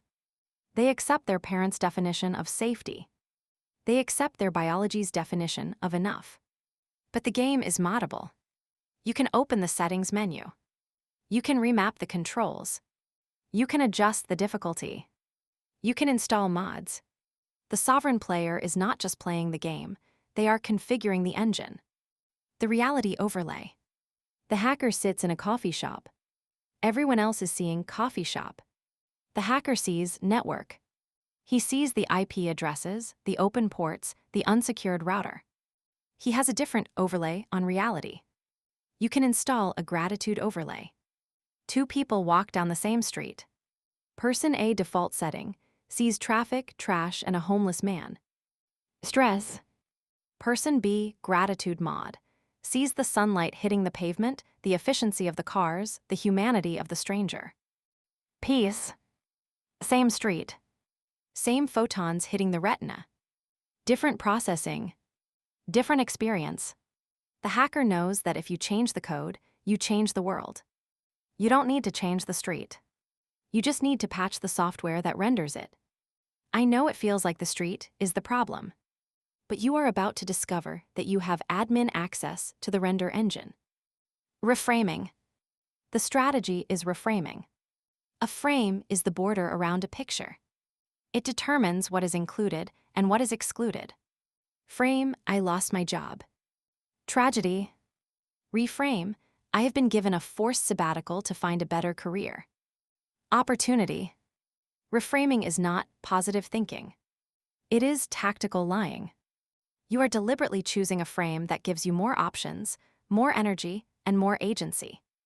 System query. How much agency do I gain by choosing my own frame? The operator asks, what is the most useful way to view this data? Not the truest. The most useful. Fitness beats truth. If believing you are lucky makes you take more risks and succeed, then be lucky. Even if it's statistically false, it's pragmatically true. You are moving from is this true to is this useful? That is the shift from user to operator. Tutorial mode. Default settings. When you install a new game, do you play with the default controls? No. You remap the keys, adjust the sensitivity, and invert the y-axis. Life comes with default settings, society's rules. If you don't change them, you're playing a game designed by someone else, for their benefit, not yours. View source. To change a setting, you must first find it. When you feel resistance or fear, ask, what setting is causing this? I am afraid of public speaking. Setting found, social rejection sensitivity high. This setting was useful in 10,000 BC, when getting kicked out of the tribe meant death. It is a legacy driver. It is not useful in 2024, when a bad speech just means an awkward silence. Identify the setting. Label it legacy code. Naming the code is the first step to deleting it. You are doing the audit. Apply patch. You cannot change a setting by thinking. You change it by doing. To lower social rejection sensitivity, you must expose yourself to rejection. The patch, speak up in a meeting. Wear a weird shirt. Ask for a discount. Prove to your amygdala that you didn't die. Every time you survive the danger, the system updates the driver. Sensitivity drops from 100 to 90, to 50, to 0. You are rewriting the firmware through action. You felt the fear and did it anyway. That is a successful patch. Root access. The deepest settings are your beliefs. I am not good enough. Money is evil. People are dangerous. These are rooted in the kernel. To change them, you need root access. Root access is granted during hyplasticity states. 1. Deep meditation. 2. Intense exercise, zone 5 cardio. 3. Psychedelic states or breathwork. 4. Trauma the hard way. When the brain is plastic, insert the new code, I am capable. Money is a tool. People are allies. Repeat it until the neural pathways harden. The work you are doing in the dark will show up in the light. Cognitive behavioral therapy. The placebo effect is the ultimate proof that settings hardware. You give a sick person a sugar pill, the icon. You tell them it is medicine, the story. Their brain believes the story, adjusts the settings, and releases real opioids and real immune cells. The fake pill causes a real cure. This is not magic. It is top-down processing. Expectation creates reality. If you can trick your brain into expecting recovery, strength, or confidence, your body will produce the chemicals to match the expectation. You are the pharmacist. The pharmacy is in your head. Mod the world. You are not a fixed object. You are a process. You are a fluid, adapting learning machine. The version of you that exists right now is just version, user 202415. It has bugs. It has glitches. It has legacy code from your childhood. But you can patch it. You can upgrade it. You can wipe the drive and reinstall a new OS. The greatest power you have is not to control the world, but to control how you render it. Open the settings. Take the wheel. Open settings. Change one setting today. Turn off notifications, attention setting. Reframe one problem as a challenge, interpretation setting. Walk a different route to work, map setting.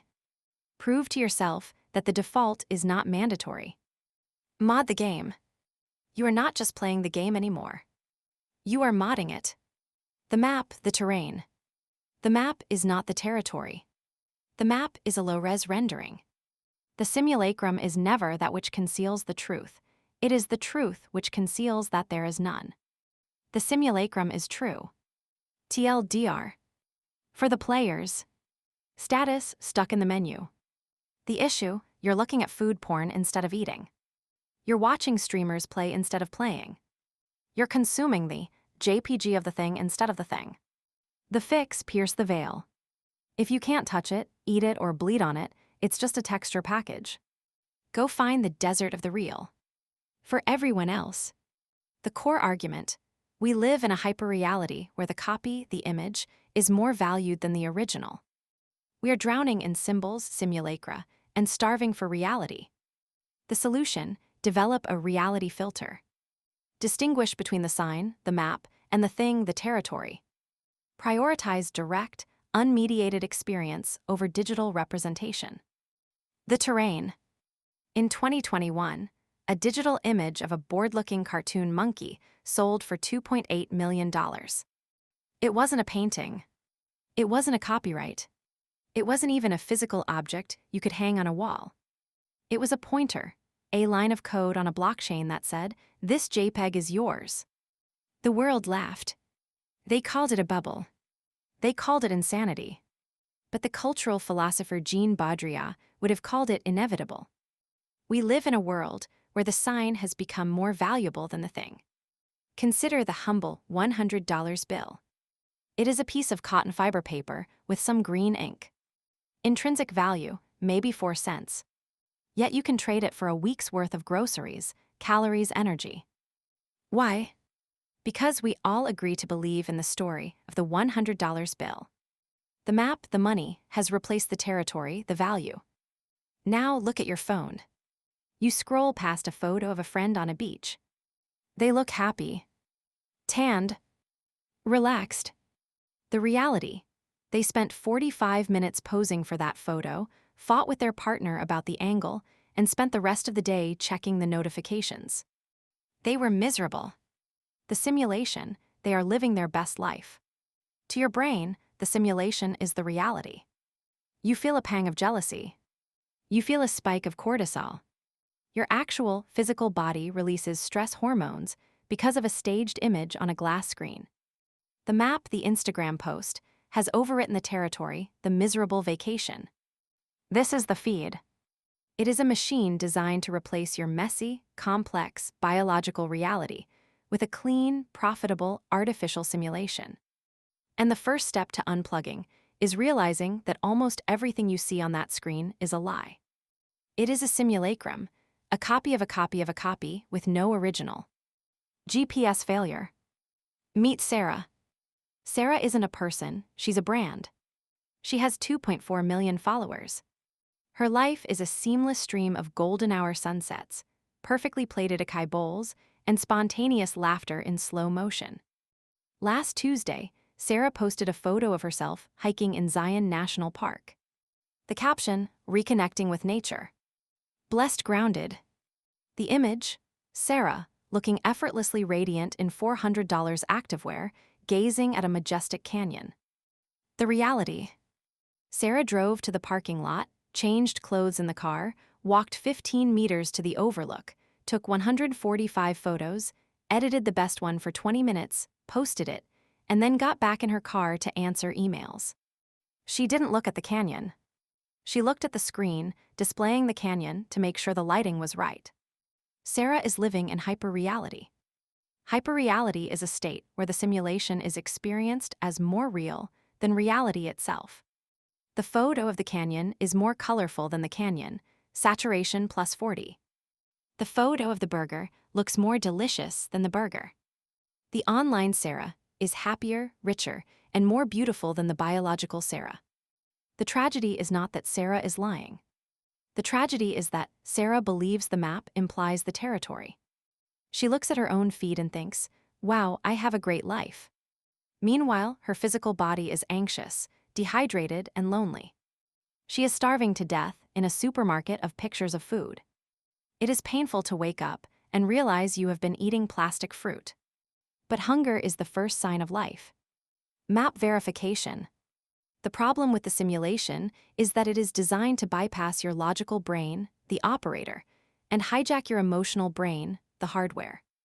You see a crisis on Twitter, and your heart rate spikes before you can verify if it's real. To navigate the feed, you need a compass. You need a way to distinguish between the map, simulacra, and the territory, reality. We call this the real test. It is a binary filter you run on every piece of information that enters your brain. The filter questions: 1. Can I touch it? Is it physical matter? 2. Can I eat it? Is it biological fuel? 3. Does it bleed? Is it alive? 4. Can I use it to build a shelter? Does it have thermodynamic utility? If the answer is no, then it is a sign. It is a ghost. It might be a useful ghost, like a digital map, or a dangerous ghost, like a fake news story, but it is not reality. The rule: never let a sign dictate your biological state. If you see a tweet that makes you angry, run the real test. Can you touch the tweet? No. Is the tweet in the room with you? No. Then why is your body preparing for a fistfight? Your hardware is malfunctioning because it is treating a sign as a thing. You are learning to debug your own input filters. This is how you reclaim your attention. Tutorial mode: the map V's. The territory: the menu at a restaurant is not the food. You can't eat the menu. A photo of a beach is not the beach. You can't get wet in the photo. We spend all day looking at menus, Instagram, news, stats, and forget to eat the food. Reality. Touch grass.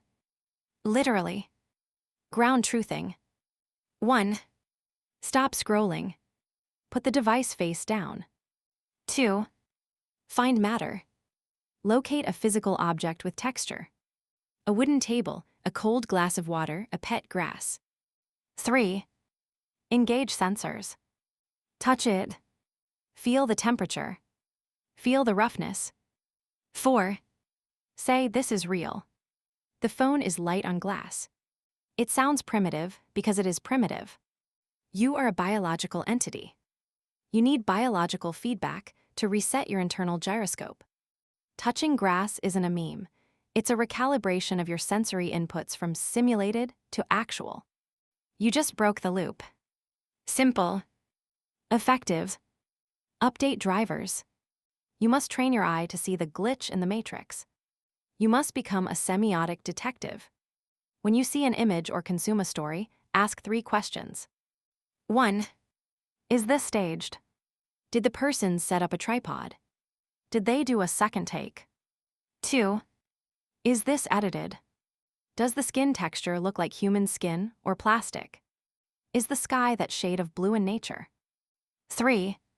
What is being sold? Is this a hidden ad? Are they selling a lifestyle to get followers to sell a product? If you spot the glitch, label it. Say out loud, this is a simulacrum.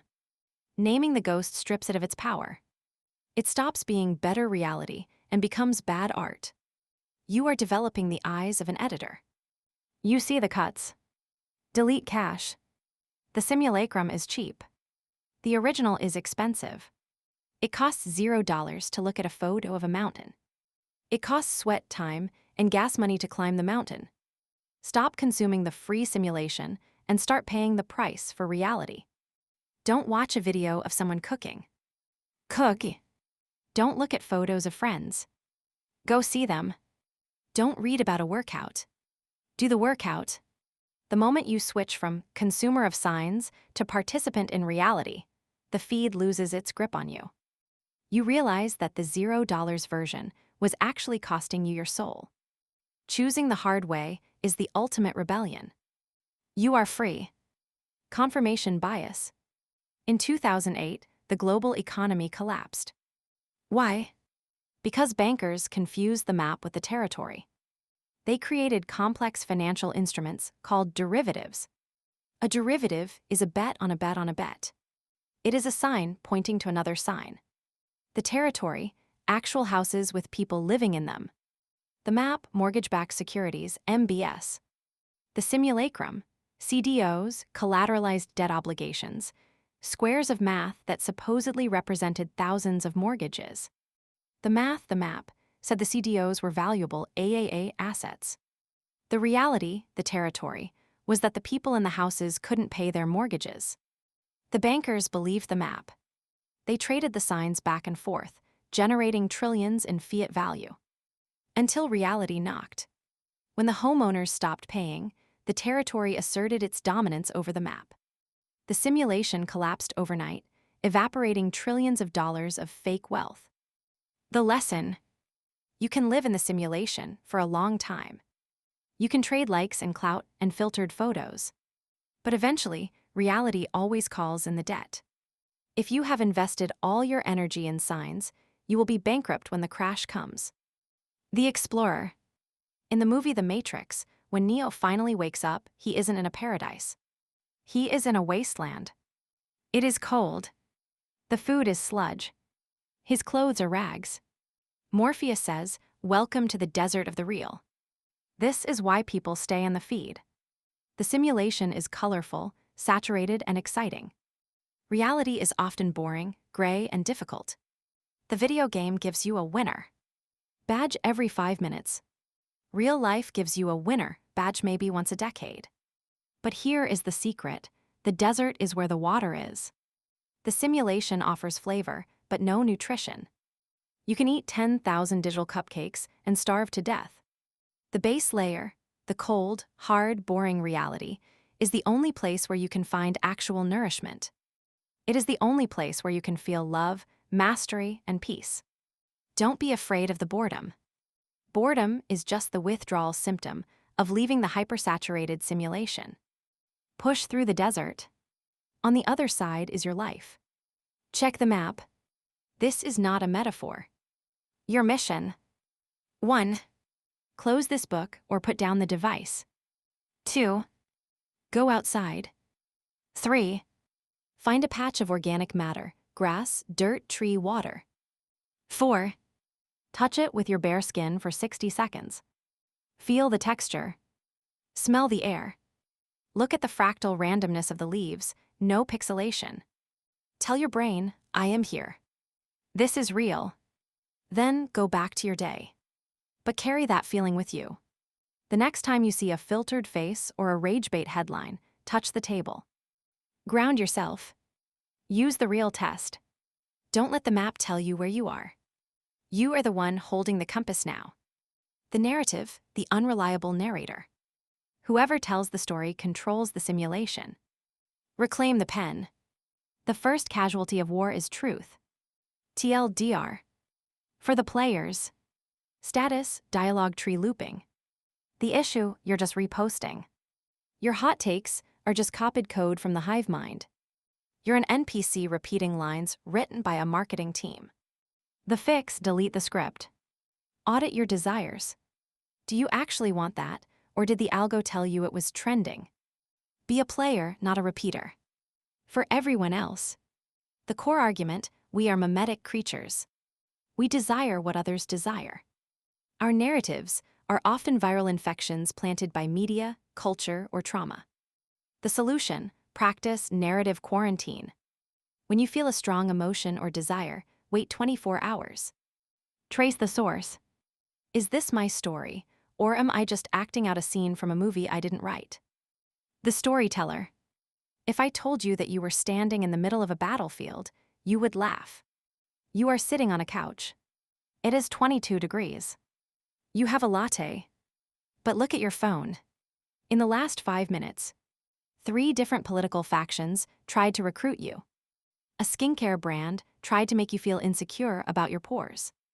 A headline tried to trigger your fight or flight response about a war 6,400 kilometers away. You are not on a couch. You are in the line of fire. The bullets are digital notifications. The shrapnel is emotional anxiety. And the objective of the enemy is not to kill you, but to recruit you. This is mimetic warfare. Ideas are viruses. They need hosts to survive. And your brain, specifically your amygdala, is the perfect host.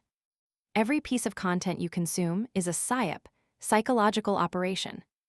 It is a carefully crafted narrative designed to bypass your logic and hijack your emotions.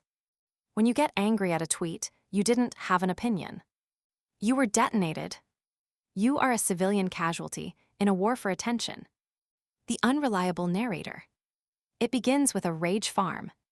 A centralized account posts a video.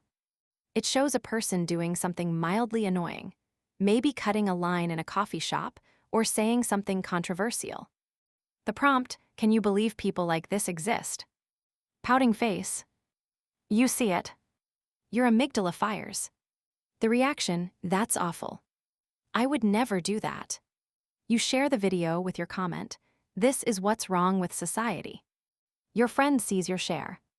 They get angry too. They share it. Within 4 hours, 2 million people have seen the video. The energy transaction. You spent 15 minutes feeling angry, cortisol spike. Your friend spent 10 minutes feeling self-righteous, dopamine spike. The platform sold 2 million ad impressions. You think you are raising awareness. In reality, you are a worker bee in a rage factory. You are harvesting louche, emotional energy for the machine. The video was bait. You took it. And in doing so, you spread the virus to everyone you know. This isn't news. It's a bioweapon. It is scary to realize you have been weaponized against your own community. But seeing the weapon is the first step to disarming it. Narrative warfare. The enemy's tactic is the amygdala hijack. A narrative must be scary enough or infuriating enough to shut down your prefrontal cortex. If you stop to think, the virus dies. Therefore, your strategy is latency. The virus relies on speed. It needs you to react now. It needs the retweet before the fact check. To win, you must introduce a cooling period between the input, the notification, and the output, your reaction. You need a firewall for your mind. You are building the defenses that should have been installed at birth. Tutorial mode.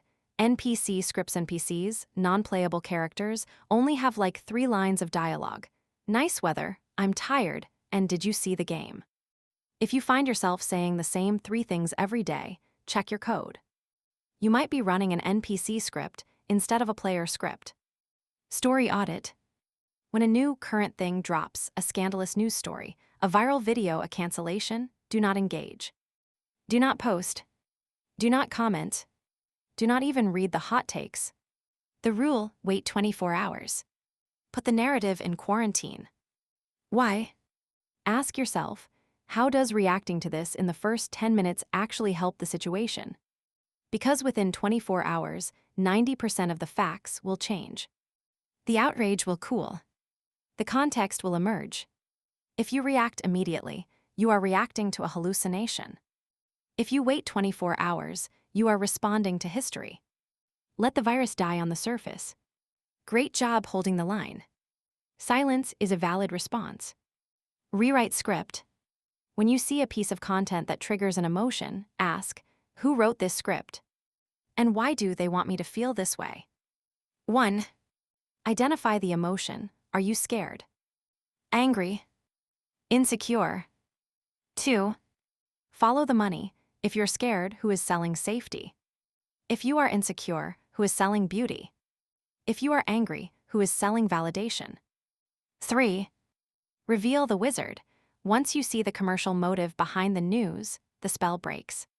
This isn't a crisis, it's a funnel. You are looking behind the curtain. That takes a sovereign mind. Character edit. The algorithm wants engagement. It wants you to fight, to block, to quote tweet, to dwell. The only thing the algorithm fears is boredom. Be a gray rock. If you see rage bait, scroll past, 0 dwell time.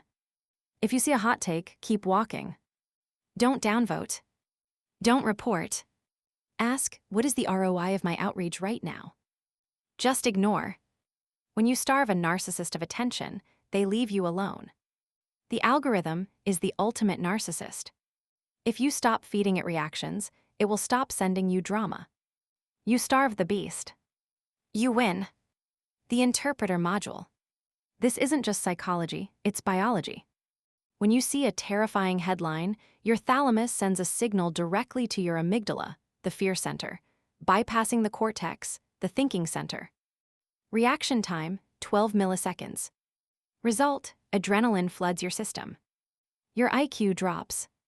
Your fight or flight response activates. The news is designed to keep you in this state. If you are calm, you might change the channel. If you are terrified, you will stay tuned. They have weaponized your own biology against you. You are not informed, you are traumatized. Become the author. The world will always be chaotic. There will always be wars, rumors of wars, scandals, and crises. You cannot stop the storm. But you do not have to be a leaf in the wind. You can be the eye of the hurricane. The eye is calm, even when the winds are 100 mph. Why? Because it is centered. When you refuse to be recruited by the narratives, you become a pillar of sanity in an insane world. People will gravitate toward you. Not because you have the right opinions, but because you have peace. And in a war zone, peace is the ultimate superpower. Edit the page. Go to your phone settings. Notifications turn off. Everything. Instagram, Twitter, news, email. Keep only phone and text for real humans. The logic. If a notification can interrupt you, then it owns you. It can reach into your pocket and hijack your amygdala at any time of day or night. Reclaim your sovereignty. You check the news when you decide, not when they decide. How much harder is it to run your own race when you are tethered to theirs? Cut the wire. You are no longer a node in their network. You are the admin of your own. The algorithm, the feed. If you're not paying for the product, you are the product. In an information-rich world, the wealth of information means a dearth of something else, a scarcity of whatever it is that information consumes. What information consumes is rather obvious. It consumes the attention of its recipients. TLDR. For the players. Status farming bot. The issue, the algo is farming you for XP attention. Every scroll, every like, every second you stare at the screen is a microtransaction of your soul. You are the loot drop. The fix, stop feeding the machine. Your attention is the most valuable currency in the server. Hoard it. Spend it on your own stats, not on Mark Zuckerberg's yacht. For everyone else. The core argument, social media platforms are Skinner boxes designed to exploit your dopamine circuitry. They are not town squares. They are casinos where you are both the gambler and the chip. The solution, see the algorithm as an adversary. It wants to extract your time. You must defend your perimeter. Calculate the ROI, return on investment of every click. If the return is 0, close the app. The feed. Imagine if I reached into your wallet every morning, took out $100, and burned it. You would be furious. You would call the police. You would fight me. Now imagine if I reached into your brain every morning and took out 3 hours of your focus. You don't fight me. In fact, you invite me in. You unlock the door of your phone and hand it to me. Attention is currency. This is not a metaphor. It is an economic reality. You have roughly 16 hours of conscious attention per day. That is your daily income. With that income, you can buy competence, skill acquisition, connection, love, friendship, health, exercise, cooking, or you can spin it in a slot machine that pays out anxiety. The algorithm is a machine designed to extract this currency from you. It does asterisk walk without a phone. Stare at a wall. Close your eyes and SDR. Level 1, the 2-minute version. Can't do 20 minutes. The micro rest, close your eyes for 2 minutes. Focus on the blackness behind your eyelids. Taking 2 minutes to clear the RAM is infinitely better than taking 0 minutes. Every minute asterisk drink water. Get sunlight, 5 minutes of direct sunlight. This is non-negotiable. It sets the circadian clock for your entire simulation. Lay on the floor for 5 minutes.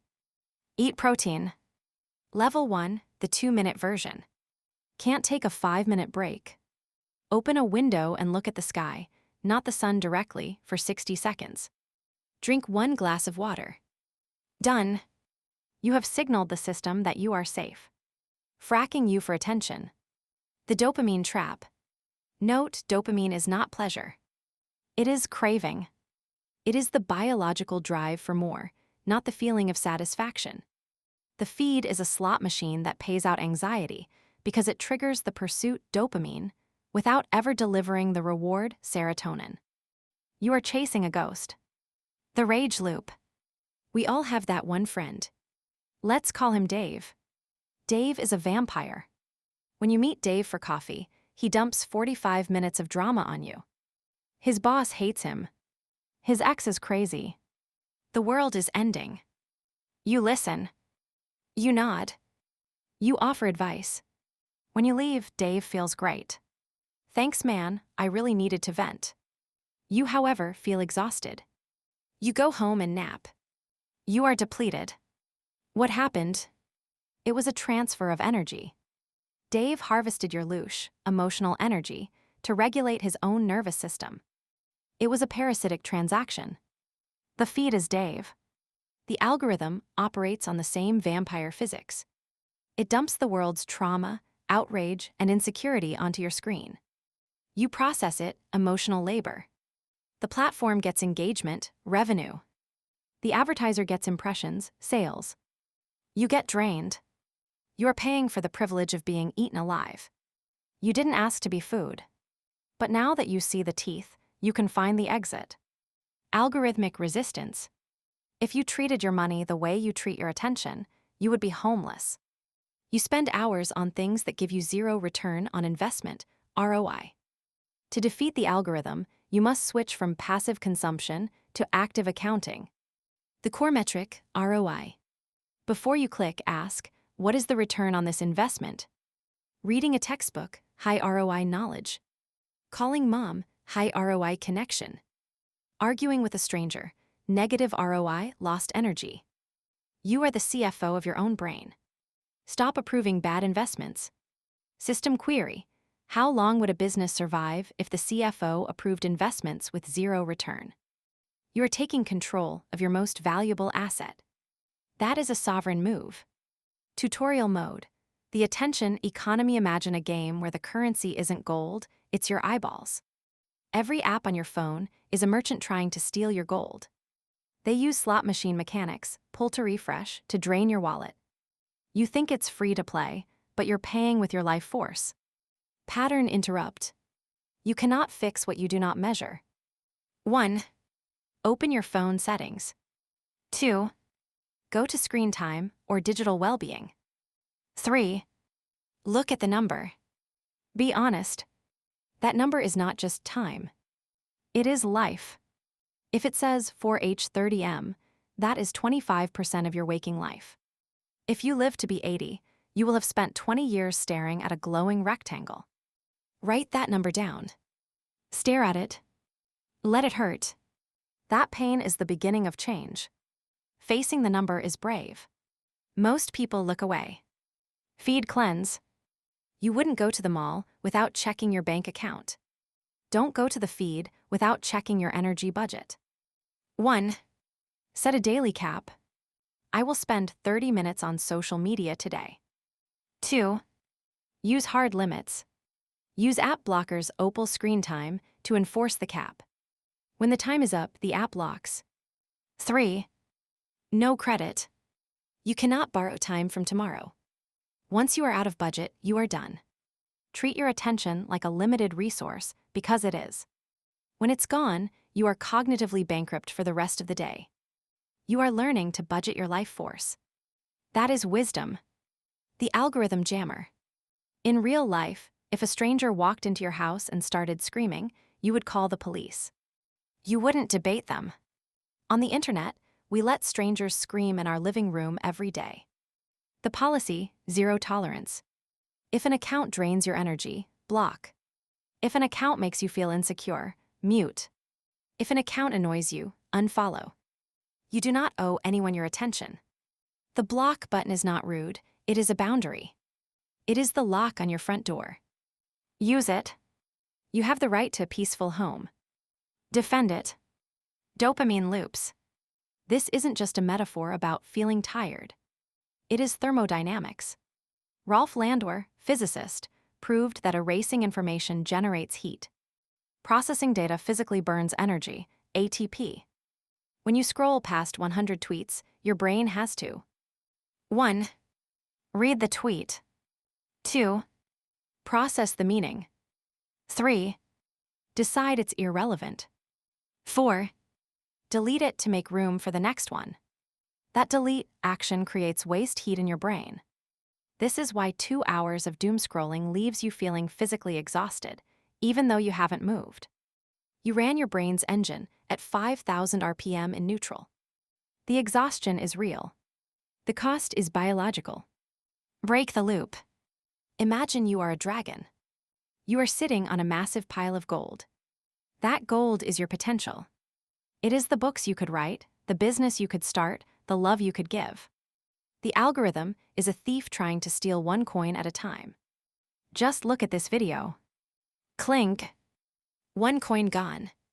Just read this comment. Clink. Another coin. If you let them, they will empty your cave. Be the dragon. Wake up. Breathe fire. Guard your gold. It is the only treasure you actually own. Unsubscribe. Your mission, should you choose to accept it. Go on a spending freeze. For the next 24 hours, do not spend attention on anything that does not pay you back. No scrolling. No news. No drama. Invest your currency only in high ROI activities. Read a book. Write in a journal. Walk outside. At the end of the day, check your account balance, how you feel. You will feel rich. You are richer than you think. The unplug, the matrix. You have to unplug to wake up. Solitude is dangerous to a dictatorship. TLDR. For the players. Status offline. The issue, you're afraid to log off because you think you'll miss the event. But the event is boring. Reality is 4K, 120 FPS, and has no lag, but you have to disconnect to play it. The fix, touch grass. Literally. Go outside without your phone. Reset your dopamine receptors. The graphics are insane out there. For everyone else. The core argument, solitude is the forge of the self. Without the ability to be alone with your thoughts, you cannot think for yourself. Constant connectivity breeds conformity. The solution, the unplug. Not just putting the phone down, but creating tech-free zones in your life. Reclaiming boredom as a creative force. Rebuilding your capacity for deep, unmediated thought. The system. You cannot fight the system from inside the system. As long as you are plugged in, you are reacting. You are catching the bullets, dodging the outrage, and trying to stay afloat in the information flood. To win, you must step out of the river. The unplug is not about becoming a Luddite. It's not about smashing your iPhone with a hammer. It is about sovereignty. It is about realizing that connection is a tool, not a lifestyle. When you are always connected, you are never alone. And if you are never alone, you never have a chance to meet yourself. You become a conduit for other people's thoughts, other people's fears, and other people's agendas. To find your own signal, you must cut the noise. You must disconnect from the hive mind to reconnect with the base layer. The cave. The modern monk does not live in a monastery on a mountain. He lives in an apartment in Chicago. He has a job. He has a smartphone. But he uses them differently. He wakes up. His phone is in another room. He does not check it. He drinks coffee. He looks out the window at the snow. He engages his default mode network, DMN. He lets his mind wander. He goes to work. He uses email as a tool, not a chat room. He batches his communication. At 6 p.m., he initiates the shutdown. The phone goes into a drawer. The router is untouched, but the connection is severed in his mind. For the next 4 hours, he is offline. He reads a physical book. He cooks with physical ingredients. He talks to his partner without a glowing screen between them. He is in the world, but not of the simulation. He walks among the zombies, but he is awake. It feels lonely to be the only one awake. But it is better to be lonely and free than connected and asleep. Digital minimalism. The default setting of modern life is always on. Your strategy is to change the default to always off. System query. How much mental bandwidth would I save if offline was my default state? You connect only when you have a specific reason to connect. Old way, I am online unless I decide to disconnect. New way, I am offline unless I decide to connect. This flip changes everything. Connectivity becomes an intentional act, not a passive state. You become the operator of the machine, not a cog in it. You are flipping the switch. You are taking back the controls. Tutorial mode. The soft reset when your PC starts lagging and freezing, what do? You reboot. You don't just open more tabs. Meditation, silence, and nature are the restart system button. If you never reboot, you're going to crash. Grayscale. Just as your body needs a break from food, fasting, to repair itself autophagy, your brain needs a break from data. The 16-8 protocol, 16 hours offline, 8 hours online. Sleep counts. Stop looking at screens 1 hour before bed. Do not look at screens for 1 hour after waking. System query. What kind of sleep quality can I expect if I am blasting my retina with blue light right before bed? The Sabbath, 1 day a week, e.g. Sunday, go zero tech. No phone. No laptop. Use this day for analog living, nature, friends, reading. The withdrawal will be painful. That is how you know it's working. That is the dopamine detox. You are sweating out the poison. Keep going. Phone foyer. Humans are not designed to care about 8 billion people. We are designed to care about a village of ~150, Dunbar's number. Trying to hold the pain of the entire world will burn out your empathy circuits. Ignore global news. Focus on local reality. Global, a war in a country you can't name. You can't fix it. It just hurts. Local, your neighbor's fence is broken. You can fix it. It builds community. Save your energy for the problems you can touch. That isn't selfishness, it's sanity. You are choosing depth over breadth. That is how you build a life. Digital Sabbath. The economy of the future does not belong to the distracted. It belongs to the focused. If you can sit in a room for 4 hours and do hard intellectual work without checking your phone, you are a superpower. 1. Block time, 8 a.m., 12 p.m. 2. Block tech, phone in another room. Wi-Fi off if possible. 3. Do work, write code, design, build. This is where you build the ark that will float when the flood of distraction drowns everyone else. You are building something real. The world needs that. Attention residue. Cal Newport, a computer science professor, studied key figures in history who produced massive value: Carl Jung, Bill Gates, J.K. Rowling. The common denominator: they all prioritize solitude and deep work. J.K. Rowling finished Harry Potter by checking into a hotel and refusing to look at email. Bill Gates think weeks alone in a cabin. The most successful people in the world are not the ones who reply to emails the fastest. They are the ones who can disconnect long enough to think a clearer thought than everyone else. Real life. In a noisy world, silence is a weapon. Silence is where you hear your own voice. Silence is where you remember who you were before the world told you who to be. When you unplug, you are not missing out. You are tuning in. You are tuning in to the base layer. The signal is strong there. The connection is clear. And once you hear it, you will never want to go back to the noise. Pull the plug. Do it today. Find a block of time, even just 1 hour. Put the phone in a drawer. Turn off the router. Sit in the silence. It will feel uncomfortable. It will feel boring. Good. Stay there until the boredom turns into clarity. Welcome back to the real world. You did it. You unplugged. The loop, the OODA loop. Observe. Orient. Decide. Act. Repeat until you win. Orientation is the Schwerpunkt. Orientation is the locus of genetic heritage, cultural tradition, and previous experience. TLDR. For the players. Status, high latency. The issue: you're sitting in spawn thinking about the perfect loadout while the enemy team is taking the objective. You're stuck in analysis paralysis.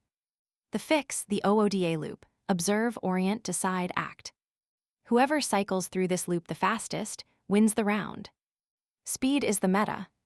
Stop camping, start moving. For everyone else, the core argument: survival and success depend on the speed at which we can process reality.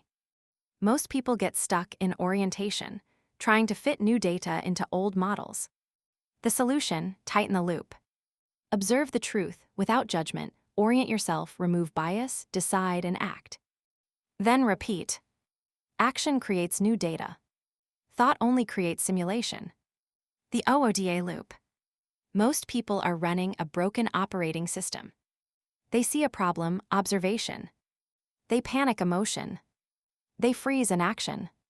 This is the NPC loop, observe, panic, freeze. The main character runs a different algorithm. It is the algorithm of the fighter pilot, the startup founder, and the apex predator. It is the OODA loop, observe, orient, decide, act. The difference isn't intelligence. The difference is speed. In the simulation, he who hesitates is deleted. The player who can process reality faster than the simulation can render it becomes the admin. The fighter pilot. Company A and Company B both see the market crashing. Company A, the NPC loop. Day 1, the CEO sees the data. This is bad. Day 7, they call a meeting to discuss implications. Day 30, they hire a consultant to analyze the market. Day 60, the market has already shifted again. Their analysis is worthless. They are reacting to a ghost. Result, bankruptcy. Company B, the OODA loop. Day 1, hour 1, the CEO sees the data. Observe. Day 1, hour 2, she realizes her old roadmap is dead. She deletes it. Orient. Day 1, hour 4, she cuts 3 projects and pivots the team to the new reality. Decide. Day 1, hour 6, the code is being written. Act. Result, market dominance. Company A wanted to be sure. Company B wanted to be fast. In a chaotic system, 80% certainty today is infinitely better than 100% certainty next week. It is terrifying to act without a perfect map. That is why most people don't do it. You are different. Tempo control, loop speed. John Boyd, the fighter pilot who changed the art of war, discovered a simple truth. If you can change your reality faster than your opponent can react to it, you win. He called it getting inside their loop. If your OODA loop, observe, orient, decide, act, takes 1 second, and your opponent's takes 2 seconds, you are living in the future. By the time they react to your first move, you have already made your third. They are fighting a memory of where you used to be. The goal of the main character is to tighten the loop. 1. See the truth fast. Observe. 2. Kill your bias. Orient. 3. Pull the trigger. Act. Most people get stuck in orientation. They see the truth, but they try to fit it into their old map. They say, this shouldn't be happening. The operator says, this is happening. Now what? You are stopping the reliance on willpower. That is the strategy of a master. The trigger, social risk. You do not need to jump out of a plane to enter flow. You just need risk. The brain pays attention when there are consequences. Physical risk, if I fail, I break a leg. Sports. Social risk, if I fail, I look stupid. Public speaking, publishing. Social risk triggers the same dopamine dump as physical danger. If you want to enter the zone, raise the stakes. Click publish. Speak the truth. The fear you feel is not a warning to stop. It is the door to the zone. Amr Fati loved the lag. Most people hate the chaos. They want the world to be organized. The main character loves the chaos. Amr Fati means love of fate. When the plan breaks, you don't say, why me? You say, good. Chaos is data. Data is the map. Don't just endure the loop. Love the loop. System query. How would my perspective change if I viewed this chaos as data instead of a disaster? Tutorial mode. The OODA loop. This is the pro gamer move. Observe, see the enemy, orient, check map, decide, pick strategy, act, fire. The player who cycles through this loop faster wins. If you're stuck in orientation, overthinking, you're going to get fragged. Speed is the meta. The observation, radical truth. The first step is observe. Most people fail here because they observe what they want to see, not what is. The protocol. 1. Strip the adjectives. Stop saying this is a disaster. Say revenue is down 20%. Stop saying she was mean. Say she did not reply to the text. System query. What remains of the problem when I strip away the emotional adjectives? 2. Wide-angle vision. In combat, tunnel vision gets you killed. In life, hyper-focusing on one problem blinds you to the solution. Soften your gaze. Look at the whole board. 3. The Sentinel. Ask yourself, what has changed since yesterday? If the environment has changed and you haven't, you are already dying. You are looking at the brutal facts. Good work. The Orientation. Kill your darlings. This is the mental step. Orientation is where you filter the data through your mental models. If your model is the world is fair, and you see injustice, you will freeze cognitive dissonance. If your model is the world is chaos, and you see injustice, you will act. The protocol. 1. Update the firmware. Your beliefs are software. If a belief causes you to lag, e.g., I need permission to start, delete it. 2. Destruction testing. When you have a plan, try to break it. Ask, why will this fail? If you can't break it, proceed. 3. Speed over accuracy. A 70% accurate orientation acting now beats a 99% accurate orientation acting tomorrow. You are prioritizing momentum over perfection. That is key. The action, violet execution. Boy didn't just say act. He meant decisive action. Once the decision is made, the debate ends. Hesitation during execution is lethal. It splits your energy. You are half doing and half doubting. The protocol. 1. The commit point. Identify the moment of no return. Before this point, think. After this point, just go. 2. Minimum viable move. What is the smallest action that gives you feedback? Do not build the whole app, build the landing page. 3. Close the loop. Observe the result of your action immediately. Did it work? If yes, repeat. If no, reorient. You stopped thinking and started moving. Excellent. John Boyd, the F-86 Sabre versus the MiG-15. In the Korean War, American pilots flew the F-86 Sabre. Their opponents flew the MiG-15. The stats. The MiG could climb faster. The MiG could turn tighter. The MiG had bigger guns. On paper, the American pilots should have been slaughtered. But the kill ratio was 10-1 in favor of the Americans. Why?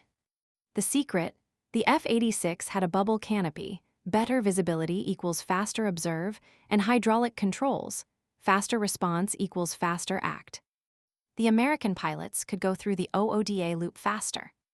While the MiG pilot was still pulling on the stick to turn, the F-86 was already behind him, firing. Lesson, speed of processing beats raw power. Speed kills, speed is security. We are taught to be slow. Look before you leap. Better safe than sorry. This is prey advice. The gazelle needs to be careful. The cheetah just needs to be fast. In a simulation that is constantly changing, speed is security. If you're moving fast, you are a hard target. If you are iterating fast, you learn faster than anyone else. If you pivot fast, you survive the crash. Do not fear the mistake. Fear the hesitation. A mistake is data. Hesitation is just lost time. The speed run. Today, you will run one tight loop. 1. Identify a lagging item, something you have been procrastinating on a text, an email, a workout. 2. Observe, look at it. Why are you stalling? Fear. Boredom. 3. Orient reframing. This is not a monster, it is a 5-minute task. 4. Act, go. Do it now. Do not wait for the right time. The right time is the moment you observe the problem. Close the loop. You are in the pilot seat now. No lag, input lag. Hesitation is death. Commit to the action. Hesitation is defeat. TLDR. For the players. Status, rubber banding. The issue, you have an idea input, but you wait 3 weeks to do it output. That's lag. The longer you wait, the more likely resistance. The server admin of mediocrity is to kick you. The fix, low ping life. Shrink the gap between I should do this and I am doing this. If you hesitate, you die in game. For everyone else, the core argument, resistance, fear, procrastination, is a force that grows in the gap between thought and action. The longer you wait, the stronger it gets. The solution, lag reduction. Train yourself to act before your lizard brain has a chance to object. Professionalism is the practice of closing the gap. Zero latency between value and execution. Input lag, the ping. In online gaming, ping, or latency, is the time it takes for your input to reach the server. If you press jump, and your character jumps 0.5 seconds later, you feel disconnected. You feel laggy. You die. Most humans are running on high ping. The input, I should go to the gym. The lag, 2 hours of doom scrolling, negotiating, and dreading it. The action, finally going to the gym, maybe. This gap between the thought and the deed is where all suffering lives. The resistance, the fear, the doubt, they all live in the lag. The operator runs on zero latency. Input, gym. Action, shoes on. The cold shower. You are standing in front of the shower handle. You know you want to take a cold shower, but you stare at the handle. It's going to be cold. Maybe I'll do it tomorrow. I'm tired today. The water hasn't touched you yet. You aren't suffering from the cold. You are suffering from the thinking about the cold. The suffering is 100% mental. Then you turn the handle. The cold water hits. You gasp. You are alive. The suffering is gone, replaced by shock and then power. The 5 minutes you spent staring at the handle was the resistance. It was a lie. The actual event was easy. The anticipation was the torture. The main character doesn't stare at the handle. They turn it before the brain has time to complain. I know that hesitation. It feels like a wall. But you are realizing it is just a cloud. Zero latency, lag reduction. In physics, activation energy is the energy required to start a reaction. Starting a fire takes a spark, high energy. Keeping it burning takes fuel, low energy. Your brain is an energy conservation machine. It hates starts. It loves stays. When you try to start a hard task, your limbic system, the old brain, screams, stop. Conserve energy. Stay safe. This is resistance. Resistance is not you. Resistance is a background process designed to keep you a generic NPC. System query: how often do I mistake the voice of resistance for my own voice? The strategy is lag reduction. We want to shrink the time window between idea and execution until it is so small that resistance cannot fit inside it. If the gap is 0.5 seconds, fear has no time to speak. You are hacking the latency of your own system. Smart move. Tutorial mode, input lag high ping kills. If you press jump and your character jumps 2 seconds later, you fall in the pit. Resistance, procrastination, is just input lag. You want to reduce the latency between I should do this and I am doing this. Lower your ping, raise your win rate. The launch sequence. Mel Robbins discovered a hack for the prefrontal cortex. When you have an instinct to act, you have a 5-second window. After 5 seconds, your brain will kill the idea. 1. Notice the instinct, I should speak up in this meeting. 2. The countdown, count backward, 5, 4, 3, 2, 1. 3. The lift off, on 1 you move. Physically. Why backward? Because you cannot count backward on autopilot. It forces your prefrontal cortex to wake up and take control from the lizard brain. You are manually overriding the autopilot. Counting down takes courage. You are seizing the controls. Physical triggers. Your brain is lazy, but your body is honest. Instead of trying to think your way into action, use your body to hack your mind. 1. The uniform, put on your workout clothes immediately upon waking. Do not think about working out. Just put on the costume. The costume changes the character. 2. The environment reset. If you are procrastinating at your desk, stand up. Walk to the door. Walk back. The physical motion resets the lag. 3. The doorway rule. Every time you walk through a doorway, assert your intention. I am entering the gym to lift. I am entering the office to work. You are letting the environment do the heavy lifting for you. Mushin. Mushin no Shin is a Zen concept used by samurai. It means mind without mind. When the sword is drawn, there is no time to think, should I strike here? Thought is too slow. Thought is lag. 1. Training versus combat. In training you think. In combat you flow. Do not bring training mind, analysis, into combat execution. 2. Trust the hardware. You have practiced the sales pitch 100 times. When you are in the meeting, stop thinking. Let the hardware, your brain-mouth connection, run the script. 3. The void. When you feel the urge to overanalyze, visualize a black void. Step into it. Move. Stepping into the void is the act of a warrior. Response time. In Kendo, Japanese fencing, the difference between a master and a novice is not speed of muscle, it is speed of mind. Scientists measured the reaction times of Kendo masters versus beginners. Beginner sees opening cortex processes, motor cortex fires, muscle moves. Processing time, 0.3s. Master sees opening muscle moves. Processing time, 0.1s. The master bypasses the decider. The master lives in Mushin. Resistance lives in that 0.2 second gap.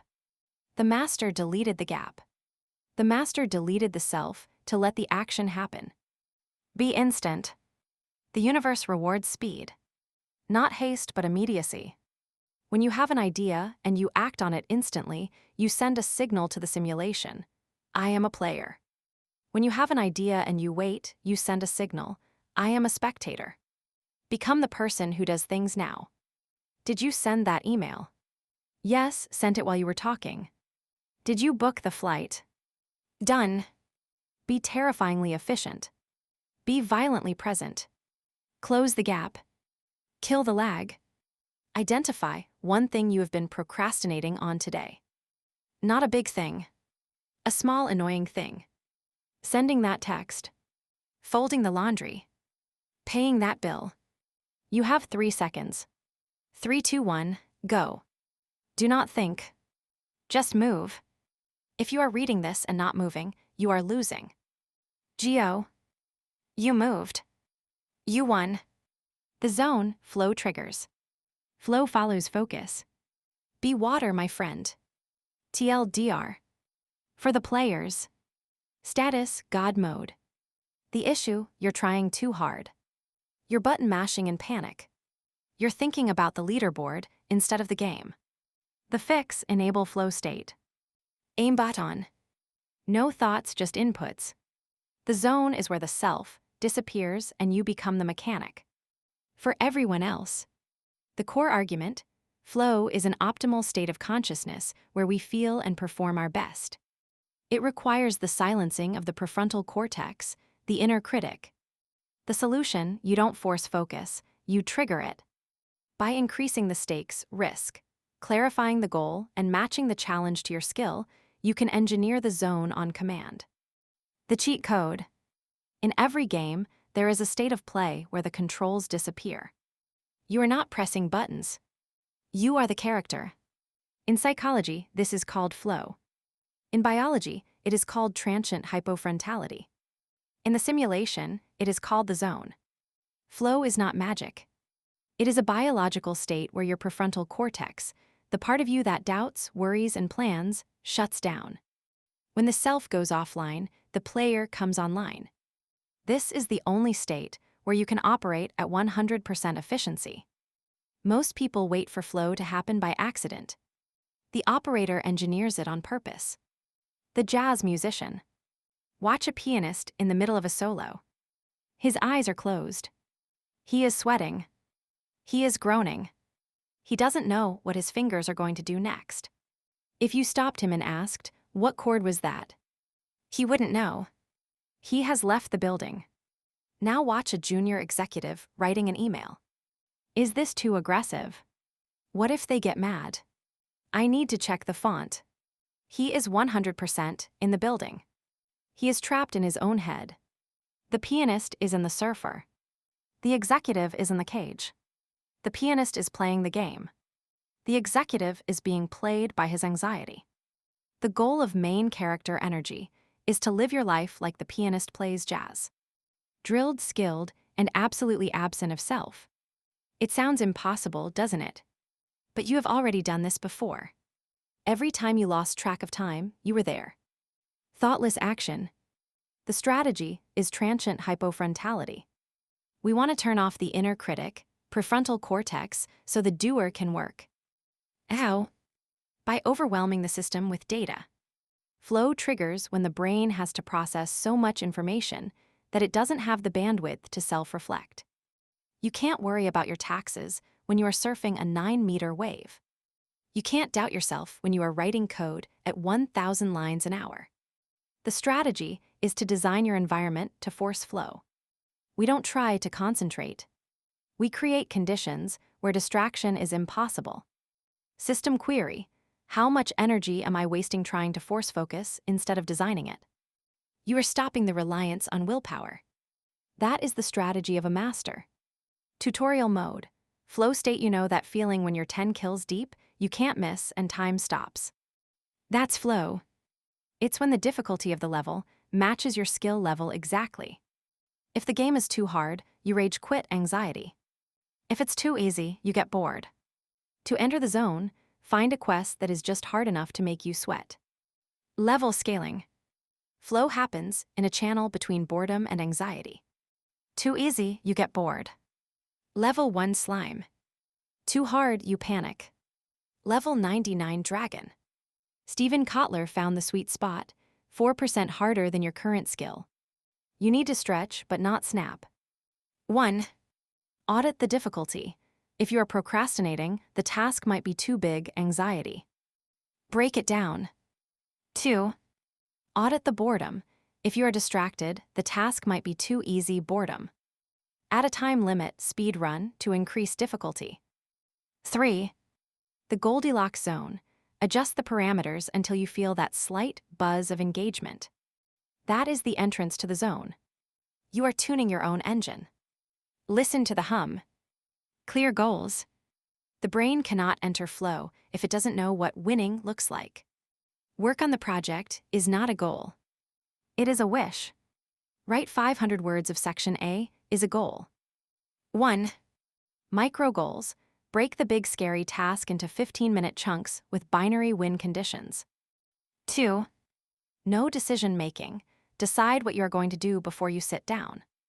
If you have to stop to think, what's next? You break the flow. You are separating the planner from the doer. Smart. Deep embodiment. To stay in the zone, you need to know instantly if you are doing it right. Video games, you shoot, you see a damage number. Instant feedback flow. Essays, you write, you feel unsure. Delayed feedback anxiety. 1. Tighten the loop. Create mechanisms to see progress. A word count tracker. A checklist of small items. 2. The done list. Keep a visible list of what you have finished in this session. Watching the list grow releases dopamine, which keeps you in the zone. You are feeding your brain the wins it craves. Keep feeding it. Transient hypofrontality. Mihaly Csikszentmihalyi interviewed heart surgeons who performed difficult, high-stakes operations for 10 hours straight. He asked if they were exhausted. They said no. They said it felt like 20 minutes. They said they felt exhilarated. Why? High consequence, focus. Clear goal, save the patient. Immediate feedback, the monitor beeps. High skill, years of training. They were not working. They were flowing. The surgeon and the skateboarder are doing the exact same thing neurochemically. The only time you are alive. We spend most of our lives in the past, regret, or the future, anxiety. Flow is the only time you are truly in the now. When you are in peak experience, you are not Mr. Smith the accountant. You are simply the act of accounting. You merge with the universe. This is not just about productivity. It is about ecstasy. The more time you spend in flow, the richer your life is. A life spent in distraction is a life not lived. A life spent in flow is a life maximized. The deep dive. Pick your main game. Coding, writing, designing, lifting. Schedule a 90-minute block for tomorrow. Phone in another room. Internet off if possible. Clear goal. 4% difficulty. Do not stop for 90 minutes. Find the zone. Stay there. This is your new home. You belong here. The code, the Ronin. You are defined by what you refuse to do. Discipline is freedom. TLDR. For the players. Status, no build. The issue, you're playing a generic character with random stats. You have no code, build, so you don't know what gear habits to use. The fix, customize character. Define your class, stoic. Creator. Leader. Once you lock in your class, the decisions make themselves. A paladin doesn't ask, should I steal this? The code says no. For everyone else. The core argument, decision fatigue drains our energy because we treat every choice as a new negotiation. The solution, adopt a code. A set of non-negotiable rules that define your identity. When you have a code, you don't have to decide to do the hard thing. You just do it because that is who you are. The terms of service. When you sign up for an app, you click, I agree to their terms of service, to S. You agree to their rules. You play their game. Most people live their entire lives agreeing to the simulations to S. Go to school. I agree. Get a safe job. I agree. Be outraged by this news story. I agree. The sovereign individual does not agree. The sovereign individual writes their own terms of service. This is called the source code. If you do not have a code, you are running on the default settings. And the default settings are designed to keep you an NPC. The Ronin. In feudal Japan, a samurai served a lord. His code was imposed from above. If the lord died or cast him out, the samurai became a Ronin, a wave man. Masterless. For many, this was a disgrace. They had no master to tell them who to be. But for the greatest swordsmen, like Musashi, it was ultimate freedom. They were no longer bound by the clan's laws. They were bound only by their own code. They didn't train to please a lord. They trained because the path of the sword demanded it. We are all Ronin now. The old structures, corporations, institutions, tradition are dying. You have no master. This is terrifying. But experiencing terror is the price of freedom. You must now decide what you stand for. I know it feels safer to follow a leader. But you are ready to lead yourself. Code construction. A code is not a to-do list. A code is a to-be list. It is a set of non-negotiable algorithms that define how your avatar interacts with the simulation. If you don't have a code, you make decisions based on feelings. I feel tired, so I won't work out. I feel angry, so I will yell. System query. What is the long-term cost of making decisions based on my temporary feelings?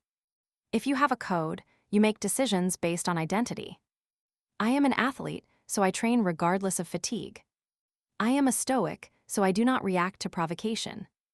You are building a structure that will outlast your feelings. That is resilience. Tutorial mode. Stoicism. You can't control the RNG, random number generator. You might spawn in a bad map. You might get bad loot. Stoicism is realizing that you can't control the spawn, but you can control how you play the hand. Don't rage at the devs, just maximize the build you have. Define values. You cannot build a code if you don't know what matters. Most people say they value success, but they spend 4 hours a day on TikTok. Their actions reveal their true value, comfort. 1. The eulogy test. Imagine your funeral. What do you want people to say? He had a lot of followers. Or he was a man of his word. 2. Pick 3 words. Identify the 3 core virtues of your avatar. AJ. Strength, wisdom, sovereignty. 3. The filter. Run every major decision through these 3 words. Does this action align with wisdom? If no, discard. You are installing a quality control system for your life. Brilliant. Non-negotiables. Values are soft. Rules are hard. You need clear, if-then, statements to protect your code. 1. Define the red lines. What you never do.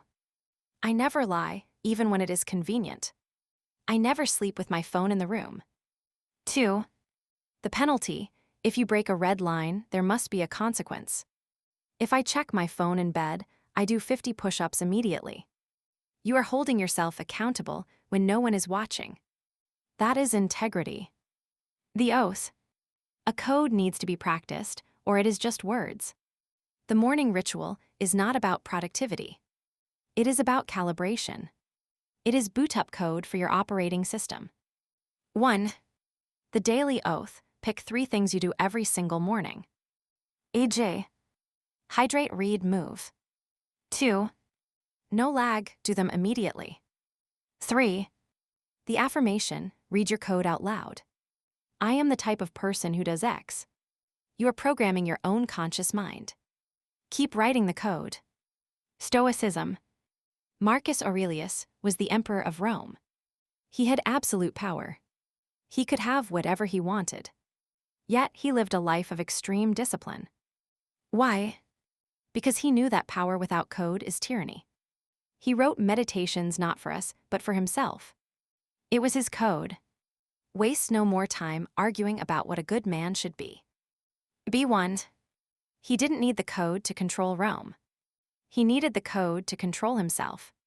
The most powerful people are the most disciplined. Crown yourself. There is nobody coming to save you. There is nobody coming to tell you who to be. The simulation wants you to be a generic consumer. The algorithm wants you to be a predictable data point. The only way to escape is to crown yourself. Write your own laws. Enforce them with your own will. Heavy is the head that wears the crown. But it is the only head that is held high. The 10 Commandments. Take a blank sheet of paper. Write my code at the top. Write 10 rules you will live by. I do not complain. I prioritize my health. I tell the truth.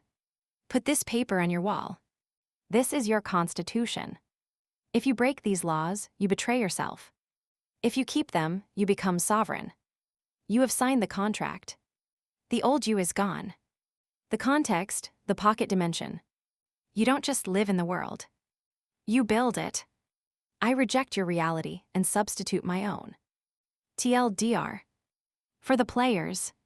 Status map design. The issue, you're trying to play efficiently in a room that looks like a dungeon. If your setup is trash, your KD ratio suffers. The fix, use the level editor. Don't just exist in the map, build it. Design your environment to force the behavior you want. If you want to focus, delete the distractions from the room. For everyone else, the core argument, willpower is a limited battery. Environment is a constant force. We are adaptive creatures who conform to the shape of our container. The solution, stop trying to change people, including yourself, and start changing the context. If you change the rules of the space, you change the behavior of the people inside it. The pocket dimension. You live in a shared reality. It is called culture. It is a set of rules, values, and assumptions written by dead people. Work 9-5. Buy a house. Retire at 65. This is the public server. It is crowded, laggy, and full of griefers. Most interactions in the public server are low quality because the context is designed for mediocrity. But you have the power to spin up a private server. You can create a pocket dimension, your home, your office, your Discord server, where your physics apply. In there, you are the admin. In there, the rules are create, respect, truth. If you don't like the simulation, build a better one. The Magic Kingdom. Walk into a Walmart. What do you feel? Chaos. Fluorescent lights. Stress. The environment screams, this is cheap. Rush. Survive. Now walk into Disney World. The pavement is spotless. The music is curated. The cast members smile. Even the trash cans are designed. Disney didn't just build rides, they built a context. Inside the park, the outside world ceases to exist. You behave differently. You are kinder. You spend more. You believe in magic. Walt Disney was not a cartoonist. He was a creator in the truest sense. He was a world builder. He understood that if you control the environment, you control the behavior. You don't need $1 billion to do this. You just need to decide that your domain is not a Walmart. You've been living in a Walmart, trying to feel like you are in a temple. No wonder you are tired. But you can fix the lights. Context engineering. The strategy is the power of context. Malcolm Gladwell's specific insight was that small changes in the environment, cleaning graffiti, can tip the behavior of a crowd, stopping crime. This is the broken windows theory. If your desktop is messy, you are permitting entropy. If your team chat is toxic, you are permitting decay. The creator is obsessed with the meta layer, the invisible rules that govern the space.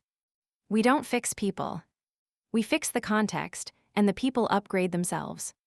You cannot force a plant to grow. You can only design the greenhouse. System query: how much energy am I wasting trying to force the plant instead of designing the greenhouse? You are looking at the root cause, not the symptoms. That is profound. Tutorial mode. Context engineering: a shark in a fish tank grows to 8 inches. A shark in the ocean grows to 8 feet. The shark didn't change, the map changed. You are the shark. If you feel small, stop blaming your genetics and look at your tank. Upgrade your server size to upgrade your character size. Aesthetic control. Your environment is your user interface. If the UI is cluttered, the UX user experience suffers. 1. The purge: remove everything from your desk room that does not spark energy. Not joy. Energy. 2. The artifacts: place 3 items in your line of sight that signal your code, e.g. a specific book, a piece of art, a tool. These are totems. 3. Lighting: never use the big light, overhead fluorescent. Use lamps. Control the mood. Mood is data. You are taking control of your signal. It matters. Language patch. Language determines thought. If you use the simulation's language, you think the simulation's thoughts. In your pocket dimension, ban certain words. The protocol. 1. Banned words: I can't, unfair, later, busy. 2. New lexicon: create terms for your team family. Call problems glitches. Call challenges raids. 3. Precision: do not say I'm depressed. Say, I am currently running low on dopamine. The first is an identity, the second is a system state. You are rewriting your source code. You are the programmer.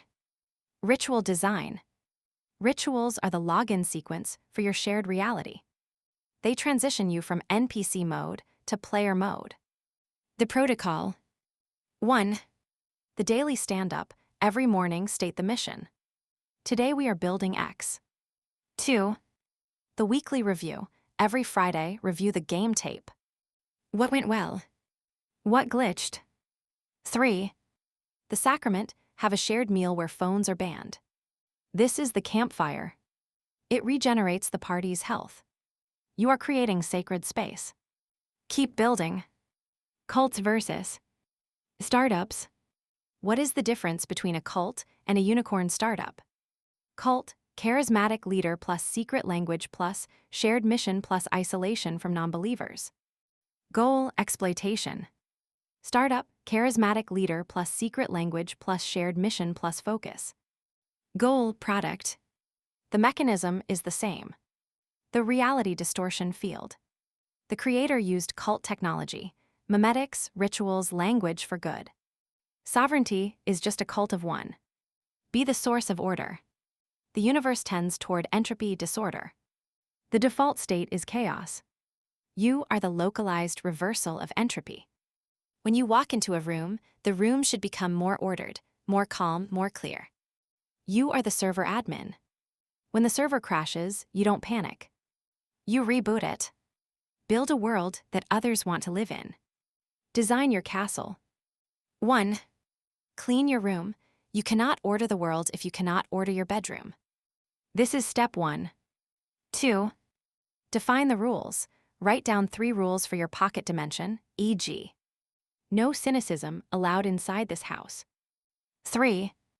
Enforce the boundary. If someone breaks the rules, correct them gently but firmly. We don't do that here. You are the architect. Start building. You have the blueprints. You have the tools. Build your sanctuary. The gravity, planetary mass. Become the heaviest object in the room. A leader is a dealer in hope. TLDR. For the players. Status, main character energy. The issue, you think leadership is about yelling and voice chat. It's not. It's about mass. The fix, increase your gravity. The sun doesn't scream at the planets to orbit it, it just has mass. Be the heaviest object, most responsible person in the server, and the NPCs will naturally orbit you. For everyone else. The core argument, leadership is not a position, it is a physical property. It is the result of taking radical responsibility for your own world. The solution, become a strange attractor. Develop the density of character that stabilizes the systems around you. When you are calm, competent, and clear, you create a gravity well that others depend often. Planetary mass. In physics, planetary mass is a function of mass. The more mass an object has, the more it bends spacetime, and the more other objects fall into its orbit. In the simulation, mass is value. Competence, certainty, authenticity. Most people have low mass. They are floating around, looking for something to orbit. The world builder has high mass. They don't chase people. They don't beg for attention. They simply exist, heavy with purpose, and the world arranges itself around them. This is not charisma. It is physics. The campfire. Imagine a dark, cold forest. The simulation. People are wandering, lost, freezing. Then someone strikes a match. They build a fire. They don't run around yelling, "Come here." They just sit by the fire and warm their hands. Slowly, the others see the light. They feel the warmth. They approach. "Can we sit?" They ask. "There is room," the fire starter says. Soon a tribe forms. Not because the fire starter coerced them, but because the fire starter provided what they needed: warmth, hope, and light truth. Gravity is just providing what people are starving for. It is lonely to be the first one to build a fire. But once it burns, you will never be lonely again. Signal clarity. In biology, a costly signal is the only signal that can be trusted. Animals yell, "I am strong," by doing something dangerous, e.g. a gazelle stotting in front of a lion. Humans yell, "I am a leader," by taking responsibility. Most people signal noise. "I am confident, but I am also insecure, and I want your approval." The creator signals one pure frequency: "I know where we are going." We are not trying to be liked. Being liked is a low-status game. We are trying to be real. Being real is a high-mass game. System query. What is the difference between being liked by everyone and being real to the people who matter? You are becoming real in a world of fakes. That is power. Tutorial mode. Gravity. In any multiplayer lobby, there's always one player everyone follows. Why? Because they have high mass. They are certain, calm, and skilled. They generate gravity. If you want to be the raid leader, stop asking for permission and start generating mass. Be the object everything else orbits. Radical honesty. Lying is a low-mass behavior. It means you are afraid of the consequences of the truth. Telling the truth, even when it costs you, is the ultimate costly signal. It proves you are not afraid. 1. Kill the white lies. Stop saying "I'm busy" when you mean "I don't want to come." Say "I'm focusing on other things tonight." 2. Admit the fault. When you screw up, own it instantly. "I messed up. Here is how I will fix it." Do not make excuses. Excuses are weightless. 3. The unlikable truth. Say what everyone is thinking but afraid to say. This makes you the voice of the room. You are choosing the hard path. That is how diamonds are made. The pause. Gravity is not just who you are, it is where you are going. People are lost. They will follow anyone who has a map. 1. The North Star, define the 10-year goal. We are going to Mars. We are building the best restaurant in the city. 2. Repetition, state the vision until you are sick of it. Then state it again. 3. Certainty transfer. When you speak of the future, do not use maybe or hopefully. Use will. You are not predicting it, you are rendering it. You are not just a passenger. You are the captain. Service the debt. This is the counterintuitive physics. To get more gravity, you must give away value. If you take, you're a black hole scary. If you give, you are a sun warm. People orbit the sun. The protocol. 1. The default giver, enter every room asking, how can I help you? Not what can I get? 2. The credit, give the credit away. If the team wins, they did it. If the team loses, you did it. 3. The shield, protect your people from the simulation. If the boss yells, you take the hit. They will love you for it. You are giving away your strength. That proves you have an endless supply. The handicap principle. In chimpanzee troops, the alpha male is not the strongest. He is the most impactful coalition builder. He spends his time grooming others using politicking. If an alpha becomes a bully, the tribe wakes up one day and tears him apart. True power is granted, not taken. The simulation teaches dominance. Reality rewards service. The highest status human is the one who serves the most people, e.g., the founder who serves the customer. Gravitas, orbit is inevitable. Stop chasing. Chasing is low-value behavior. It implies the thing you are chasing is more valuable than you. Focus on increasing your mass. Learn more. Build more. Serve more. Be more true. If you become heavy enough with purpose, people will find you. You won't have to convince them. They will ask to join. Be the planet, not the satellite. The signal check. 1. Audit your signal, ask a friend, what is my vibe? Anxious, nitty, or solid? 2. One honest act, today tell the truth when it is uncomfortable. 3. One service act, today do something for someone who cannot pay you back. Reset your gravity. You are recalibrating your entire instrument. The legacy, the save file. What will you leave behind when the server shuts down? What we do in life echoes in eternity. TLDR. For the players. Status, endgame content. The issue, what happens when you log off? Does your build persist? Or do you despawn without a trace? The fix, leave a loot drop. Legacy is about crafting items, ideas, stories, systems that help the noobs who spawn in after you. Don't hoard your XP, share the guide. For everyone else.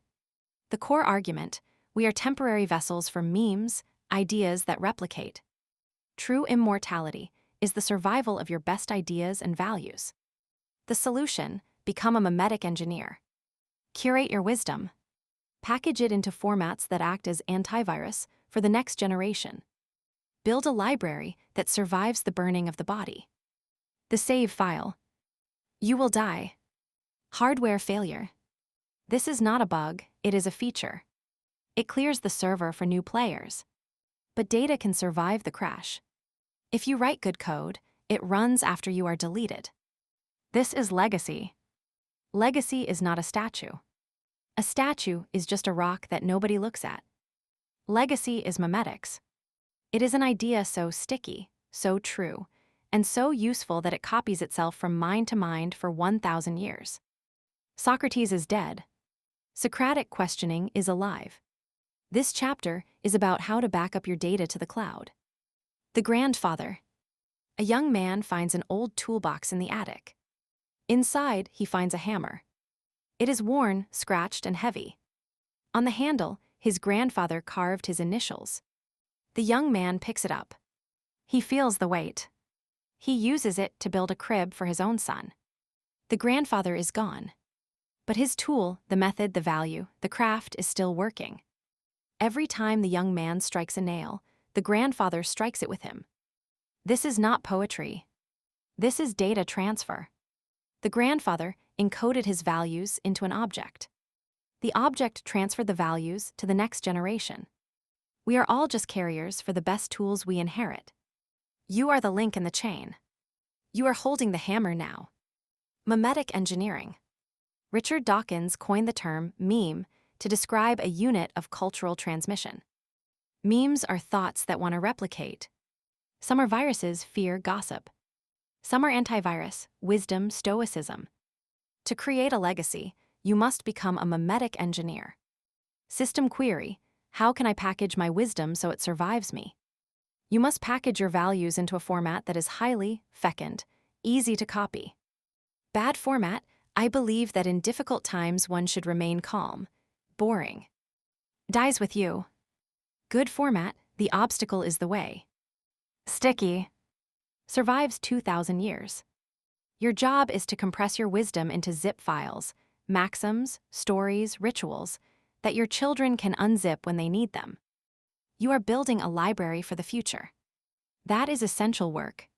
Tutorial mode: memetics ideas are like computer viruses. Some transform your system, inspiration. Some brick your system, despair. Creating a legacy is just writing a beneficial virus that continues to infect people with good vibes long after you log off. Documentation. If you don't write it down, it didn't happen. The creator leaves a paper trail. 1. The field notes: keep a journal. Not Dear Diary, but here is what I learned today. 2. The letters: write a letter to your children, even if they are not born. Here is how to survive a broken heart.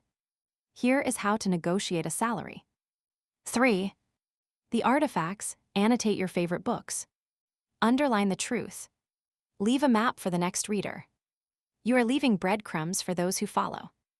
They will thank you. Tell stories. Data transfer is faster when the devices are close together. You cannot teach your craft by email. You must teach it by proximity. 1. Bring them along. If you're fixing the sink, bring your child. If you are negotiating a deal, bring your junior. 2. Narrate the code. Speak your internal monologue out loud.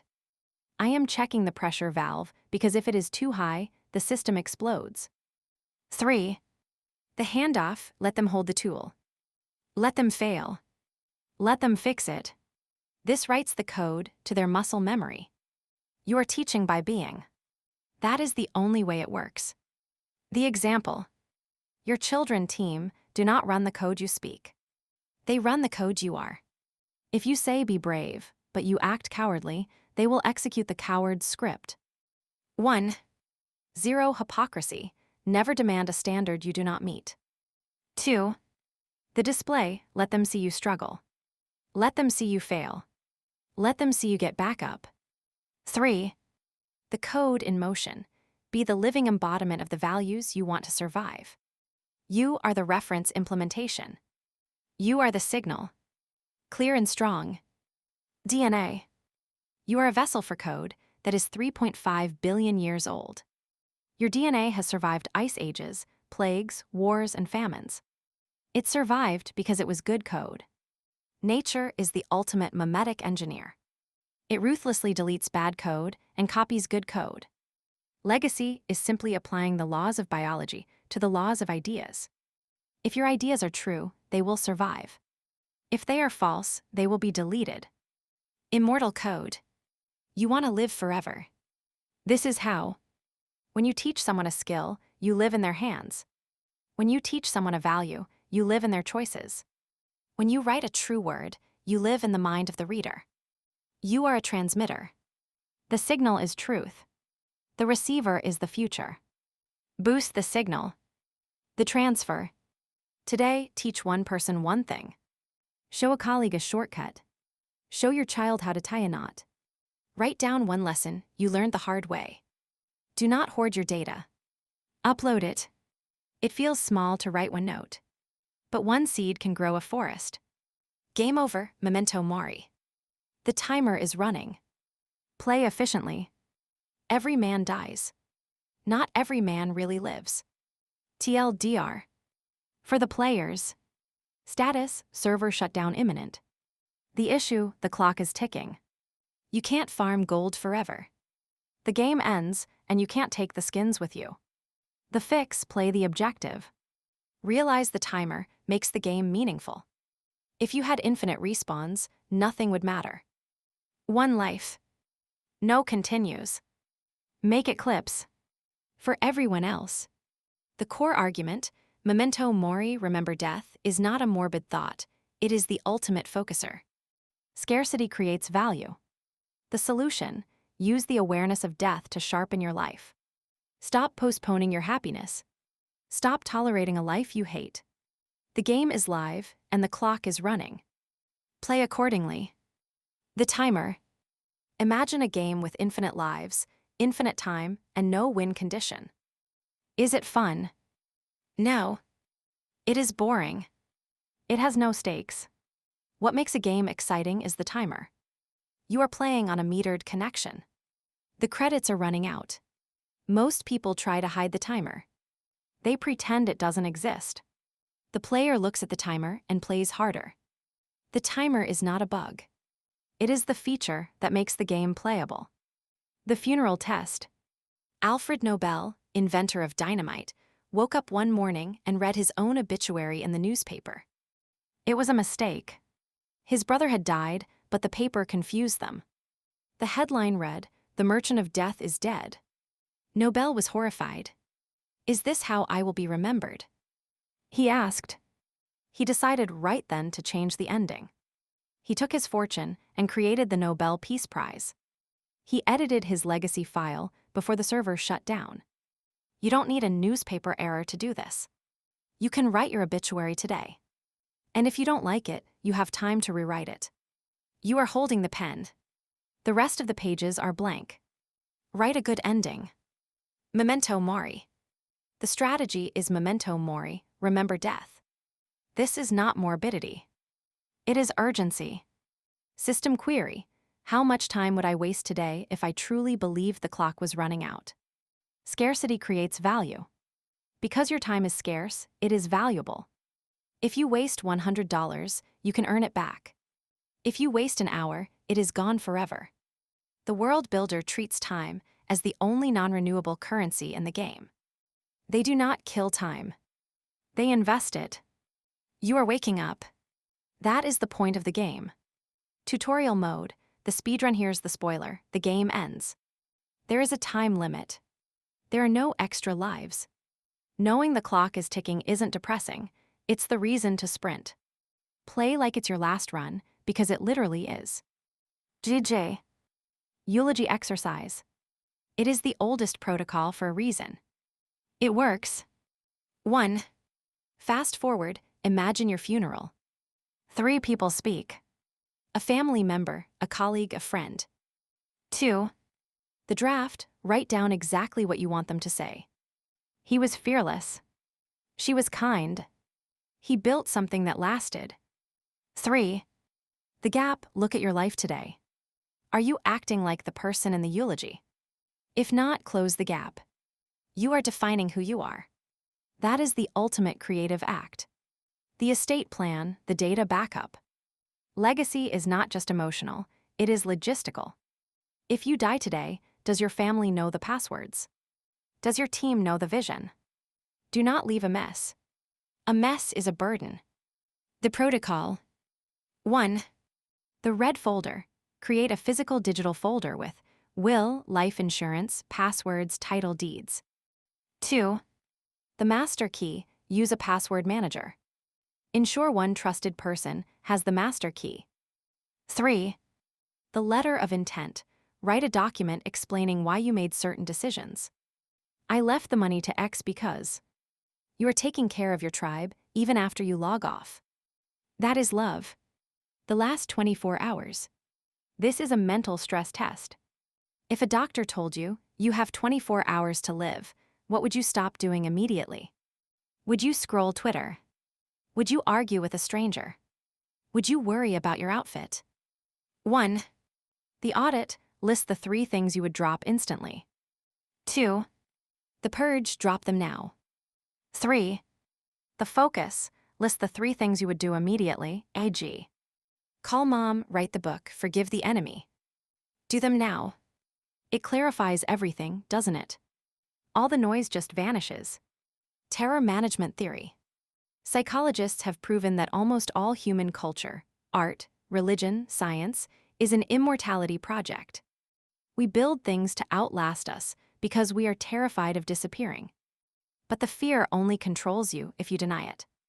The hero is the one who accepts death and builds anyway. Becker called this the denial of death. We call it the acceptance of life. The final boss. The final boss of this game is not a person. It is not the system or the algorithm. The final boss is you. It is your own fear, your own laziness, your own entropy. Every day, you wake up and fight the boss. Some days you win. Some days you lose. But do not rage quit. Play until the credits roll. And make sure it was a good game. Press start. The book is over. The simulation is waiting. You have the codes. You have the tools. You have the map. Close this book. Put down the controller. Go outside. Press start. You are ready. Glossary, adenosine. The official manual. A chemical byproduct of brain activity. It accumulates throughout the day, creating sleep pressure that signals the body it is time to rest. Player's guide. The sleep lag bar. As you play stay awake, this bar fills up. When it's full, your FPS drops and you crash. Coffee pauses the bar, but doesn't empty it. Allostasis. The official manual. The process of achieving stability through change. The body predicts future needs and adjusts physiological parameters, like blood pressure, in anticipation. Player's guide. Predictive resource management. Instead of waiting to take damage to heal, homeostasis, the system buffs you before the boss fight starts. Algorithms. The official manual. The set of mathematical rules used by social media platforms to curate content based on user engagement metrics. Player's guide. The matchmaker. The invisible code that decides what loot drops in your feed. Amygdala. The official manual. An almond-shaped structure in the brain involved in emotion processing and the fight-or-flight response. Player's guide. The threat sensor. It pings the minimap red when enemies are nearby. Often bugs out and flags harmless things as threats. Avatar. The official manual. The physical body or public persona that an individual presents to the world. Player's guide. Your character skin. The visible representation of the user. Glossary, B bandwidth. The official manual. Cognitive load capacity. The limited amount of information the brain can process at any given moment. Player's guide. Processing power. Your capacity to handle tasks.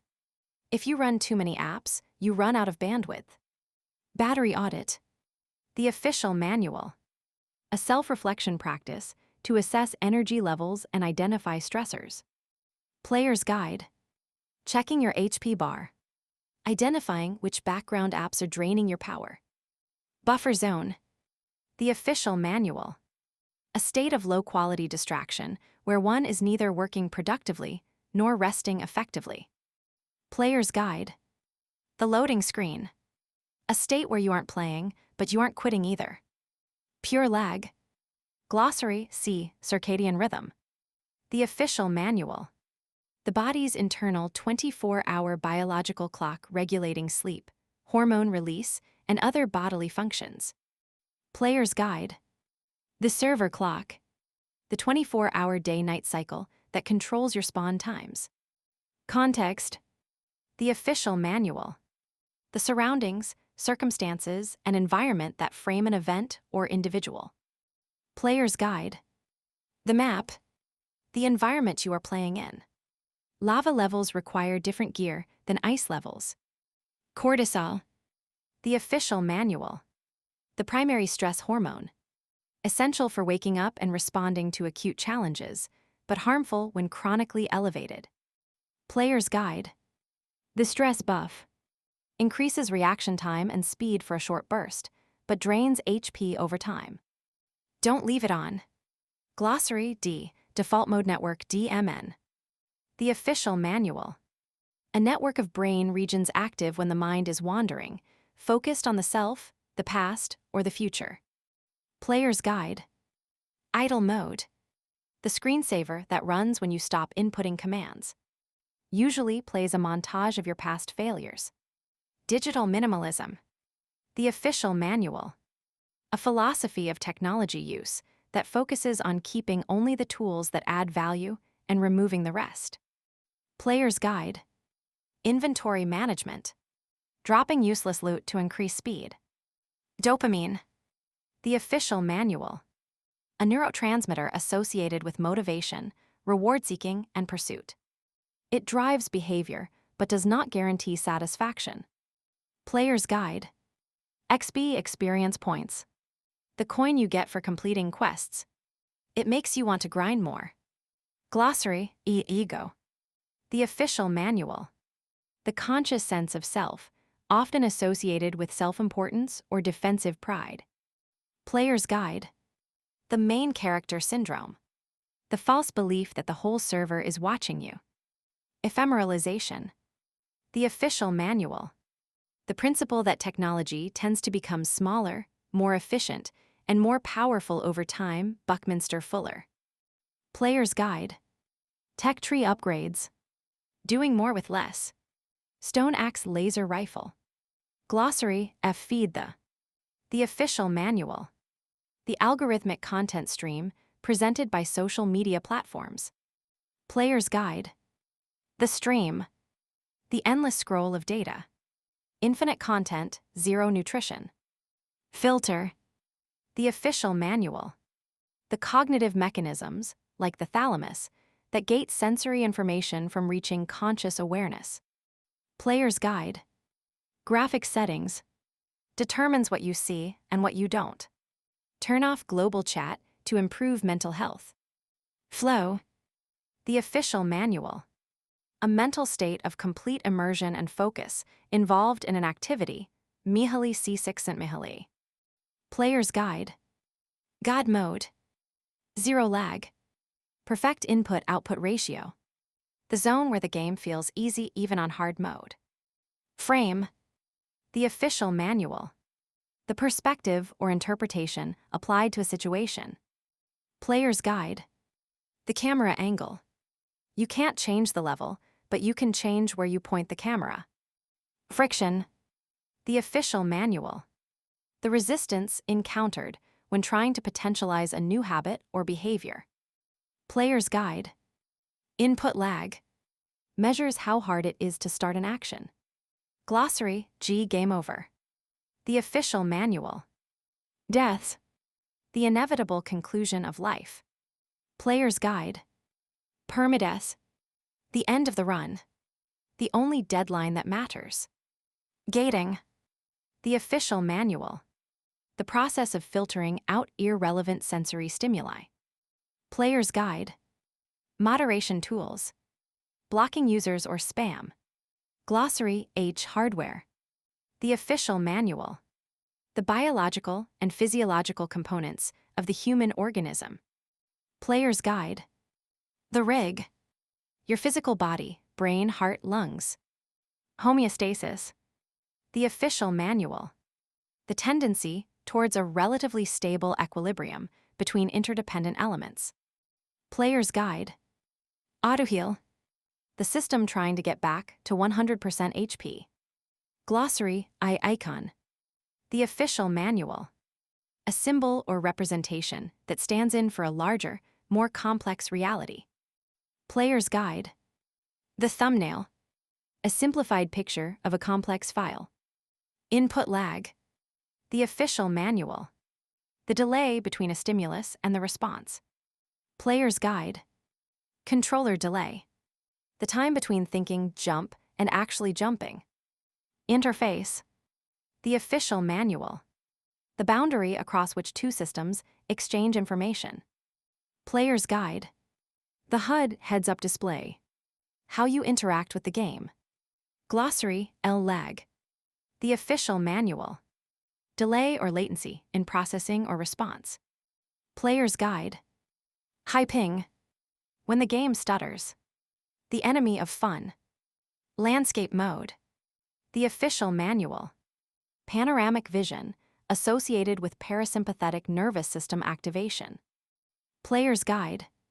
Wide FOV field of view. Peripheral vision on. Relaxing. Legacy code. The official manual.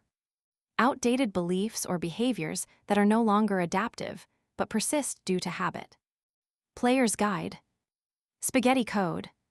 Old scripts from the beta version childhood that break the current game. Glossary, main character energy. The official manual. A state of high agency, responsibility, and intentionality. Player's guide. Being the admin. Taking ownership of the server. Map. The official manual. Our internal mental representation of reality, which is distinct from reality itself. Player's guide. The minimap. Not the actual level, just a drawing of it. Melatonin. The official manual. A hormone regulating the sleep-wake cycle. Player's guide. The shutdown sequence code. Signals the system to go offline. Memento mori. The official manual.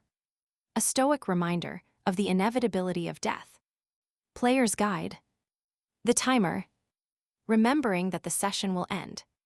Glossary, NPC. The official manual. An individual who lacks agency or blindly follows social scripts. Player's guide.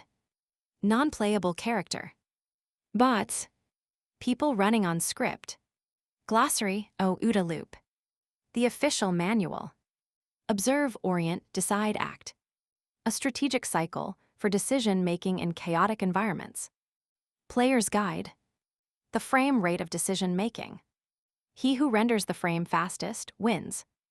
Operator. The official manual. The conscious agent within the system. Player's guide. The pro gamer. The one holding the controller. Oscillation.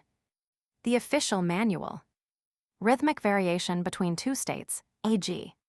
Stress and recovery. Player's guide. Sprint camp sprint. Alternating between high intensity and total safety. Glossary, p-patch. The official manual. A correction or improvement applied to system or habit. Player's guide. An update. Fixing a bug in the code. Placebo. The official manual. A beneficial effect produced by a belief in a treatment rather than the treatment itself. Player's guide. A cheat code provided by the devs. You think it works, so it works. Plasticity. The official manual. Neuroplasticity. The brain's ability to reorganize itself by forming new neural connections. Player's guide. Respecting your skill tree. You can change your stats if you grind hard enough. Portrait mode. The official manual. Foveal vision associated with sympathetic nervous system activation, stress. Player's guide. Zoomed in. Sniper scope. High stress, high focus. Prediction engine. The official manual. The brain's mechanism for anticipating sensory input based on past experience. Player's guide. The GPU. It pre-renders the next frame so you don't lag. Glossary, our reality. The official manual. The state of things as they actually exist. Player's guide. The server. The objective truth that exists whether you lag out or not. Reframing. The official manual. Cognitive reframing. Changing the conceptual viewpoint of a situation. Player's guide. Changing the shader pack. The level is the same, but it looks different. Reset. The official manual. a protocol to return the nervous system to baseline. Player's Guide. Reboot. Turning it off and on again. Glossary SCN suprachiasmatic nucleus. The official manual. The region of the brain that coordinates circadian rhythms. Player's Guide. The master clock. Syncs your internal time with the server time, the sun. Signal. The official manual. Meaningful information, distinct from noise. Player's Guide. True data. The loot. The objective. Simulation. The official manual. The mental model of reality generated by the brain. Player's Guide. The game. The constructed experience your brain creates. Source code. The official manual. The fundamental principles or DNA governing a system. Player's Guide. The kernel. The deepest level of programming. Your core values. Spam. The official manual. Irrelevant or unsolicited information. Player's Guide. Junk data. Notifications. Ads. Glossary tactics. The official manual. Specific actions or steps taken to achieve a strategy. Player's Guide. Combos. Specific moves to win the round. Thalamus. The official manual. The brain's sensory relay station. Player's Guide. The mod. It bans the trolls and filters the chat. Transient hypofrontality. The official manual. The temporary downregulation of the prefrontal cortex during intense focus. Player's Guide. Flow state. The inner voice shuts up. Glossary ultradian rhythm. The official manual. Biological cycles that occur multiple times within a 24-hour period, e.g., 90-minute activity cycles. Player's Guide. The stamina bar. You have 90 minutes of sprint before you need to recharge. Umwelt. The official manual. The self-centered world, the specific sensory environment an organism is capable of perceiving. Player's Guide. The render distance. You can only see what your hardware allows. Glossary vagus nerve. The official manual. The main nerve of the parasympathetic nervous system, controlling relaxation. Player's Guide. The brake pedal. Slows down the heart rate. Vibe. The official manual. The emotional atmosphere or predictive assessment of an environment. Player's Guide. The aesthetic. The feeling of the level. Glossary zone. The official manual. A state of heightened focus and performance. Player's Guide. See flow. System logs appendix. Access level public file syslogs research txt. System architecture, neuroscience and biology. Andrew Huberman, Huberman Lab Podcast, the definitive source for actionable neuroscience. Key protocols on light, sleep, and dopamine used in this book are derived from his synthesis of the literature. Lisa Feldman Barrett, How Emotions Are Made, the Theory of Constructed Emotion. Essential for understanding that vibe is a prediction, not a reaction. Matthew Walker, Why We Sleep, the Manual for the Recharge Cycle. Carl Friston, The Free Energy Principle. The Mathematical Basis for the Prediction Engine. Robert Sapolsky, Behave, The Comprehensive Guide to the Biology of Humans at Our Best and Worst. Ian McGilchrist, The Master and His Emissary, Deep Dive into the Hemispheres, Headset Versus. Reality. Operating Protocols, Psychology and Performance. John Boyd, The OODA Loop, The Master of Tempo and Decision Making. Boyd, The Fighter Pilot Who Changed the Art of War by Robert Coram, is the biography. Mihaly Csikszentmihalyi, Flow, The Original Research on the Flow State. Stephen Kotler, The Rise of Superman, The Art of Impossible, Decoding the Biology of Flow and High Performance. Chris Voss, Never Split the Difference, Tactical Empathy and Negotiation. The Basis for Talking to the Monkey. Carol Dweck, Mindset, The Difference Between Fixed Identity and Process Identity. System Optimization, Habits and Philosophy. James Clear, Atomic Habits, The Mechanics of Behavior Change. Friction Auditing. Ryan Holiday, The Obstacle is the Way, Ego is the Enemy. Stoicism Applied to Modern Systems. Cal Newport, Deep Work, Digital Minimalism, Strategies for the Buffer Zone and the Unplug. Jocko Willink, Extreme Ownership, The Protocol for Main Character Energy, Responsibility. Visual and Cultural References. The Matrix, 1999, The Foundational Metaphor for the Simulation. Video Game Theory.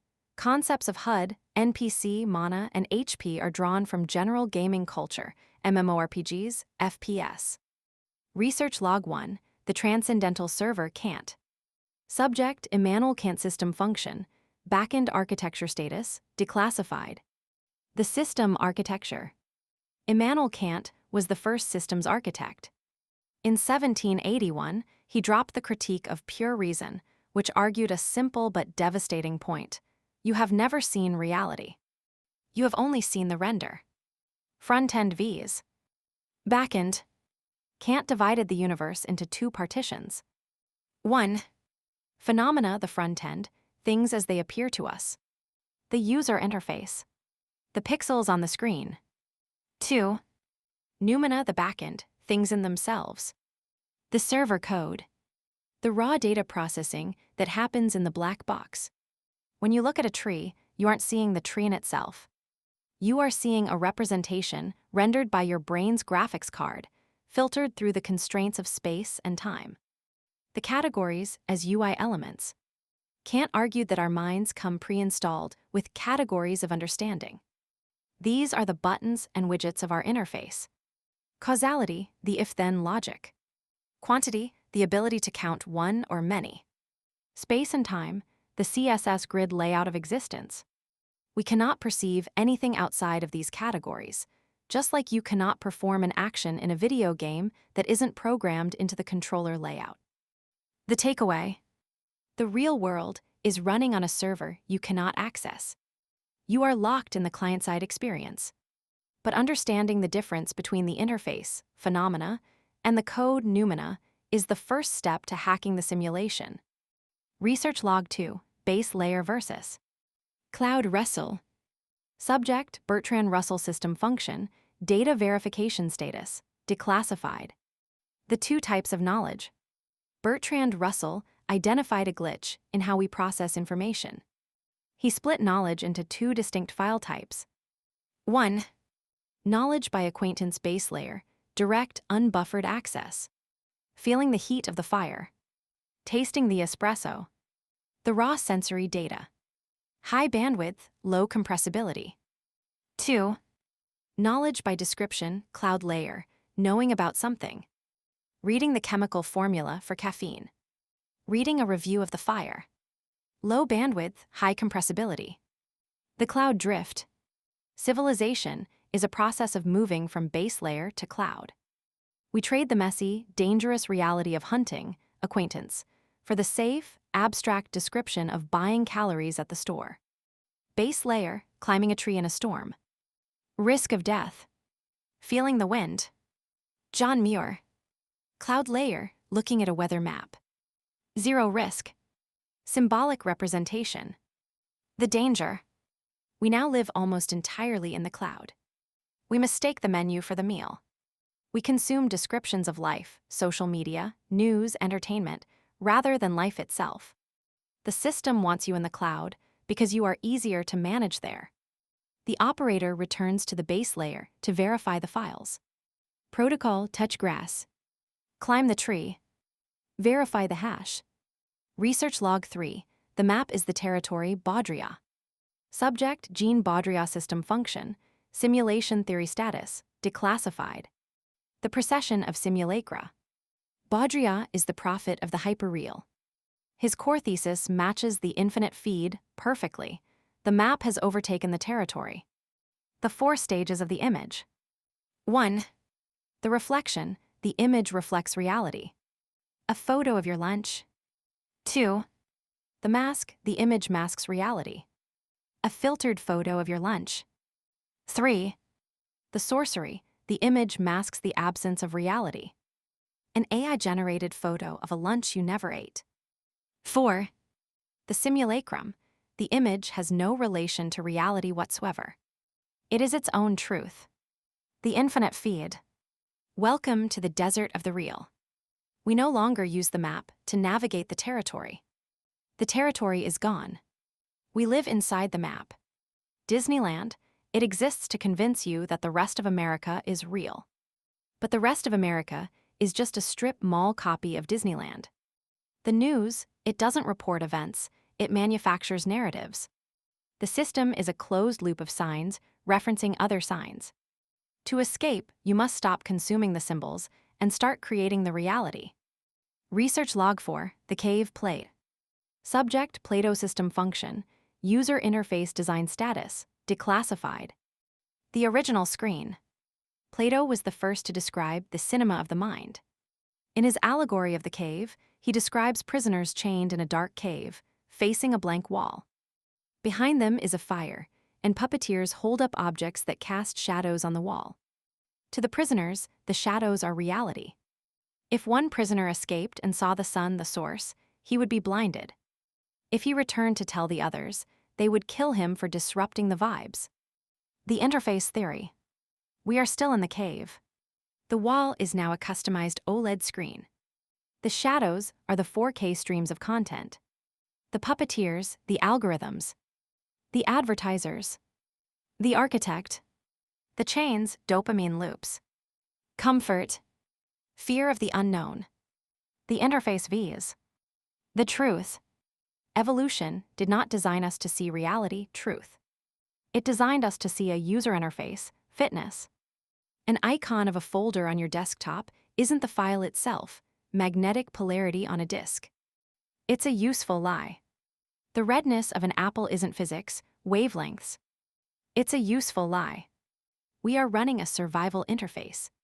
To see the truth, the noumena requires hacking the OS. Credits, acknowledgements. Access level, public file credits, txt. To the architects, the scientists, researchers, and authors whose code I have forked. Thank you for doing the hard math so we could build the user interface. To the operators, the readers who tested these protocols in the field. Your bug reports and feature requests made the system stable.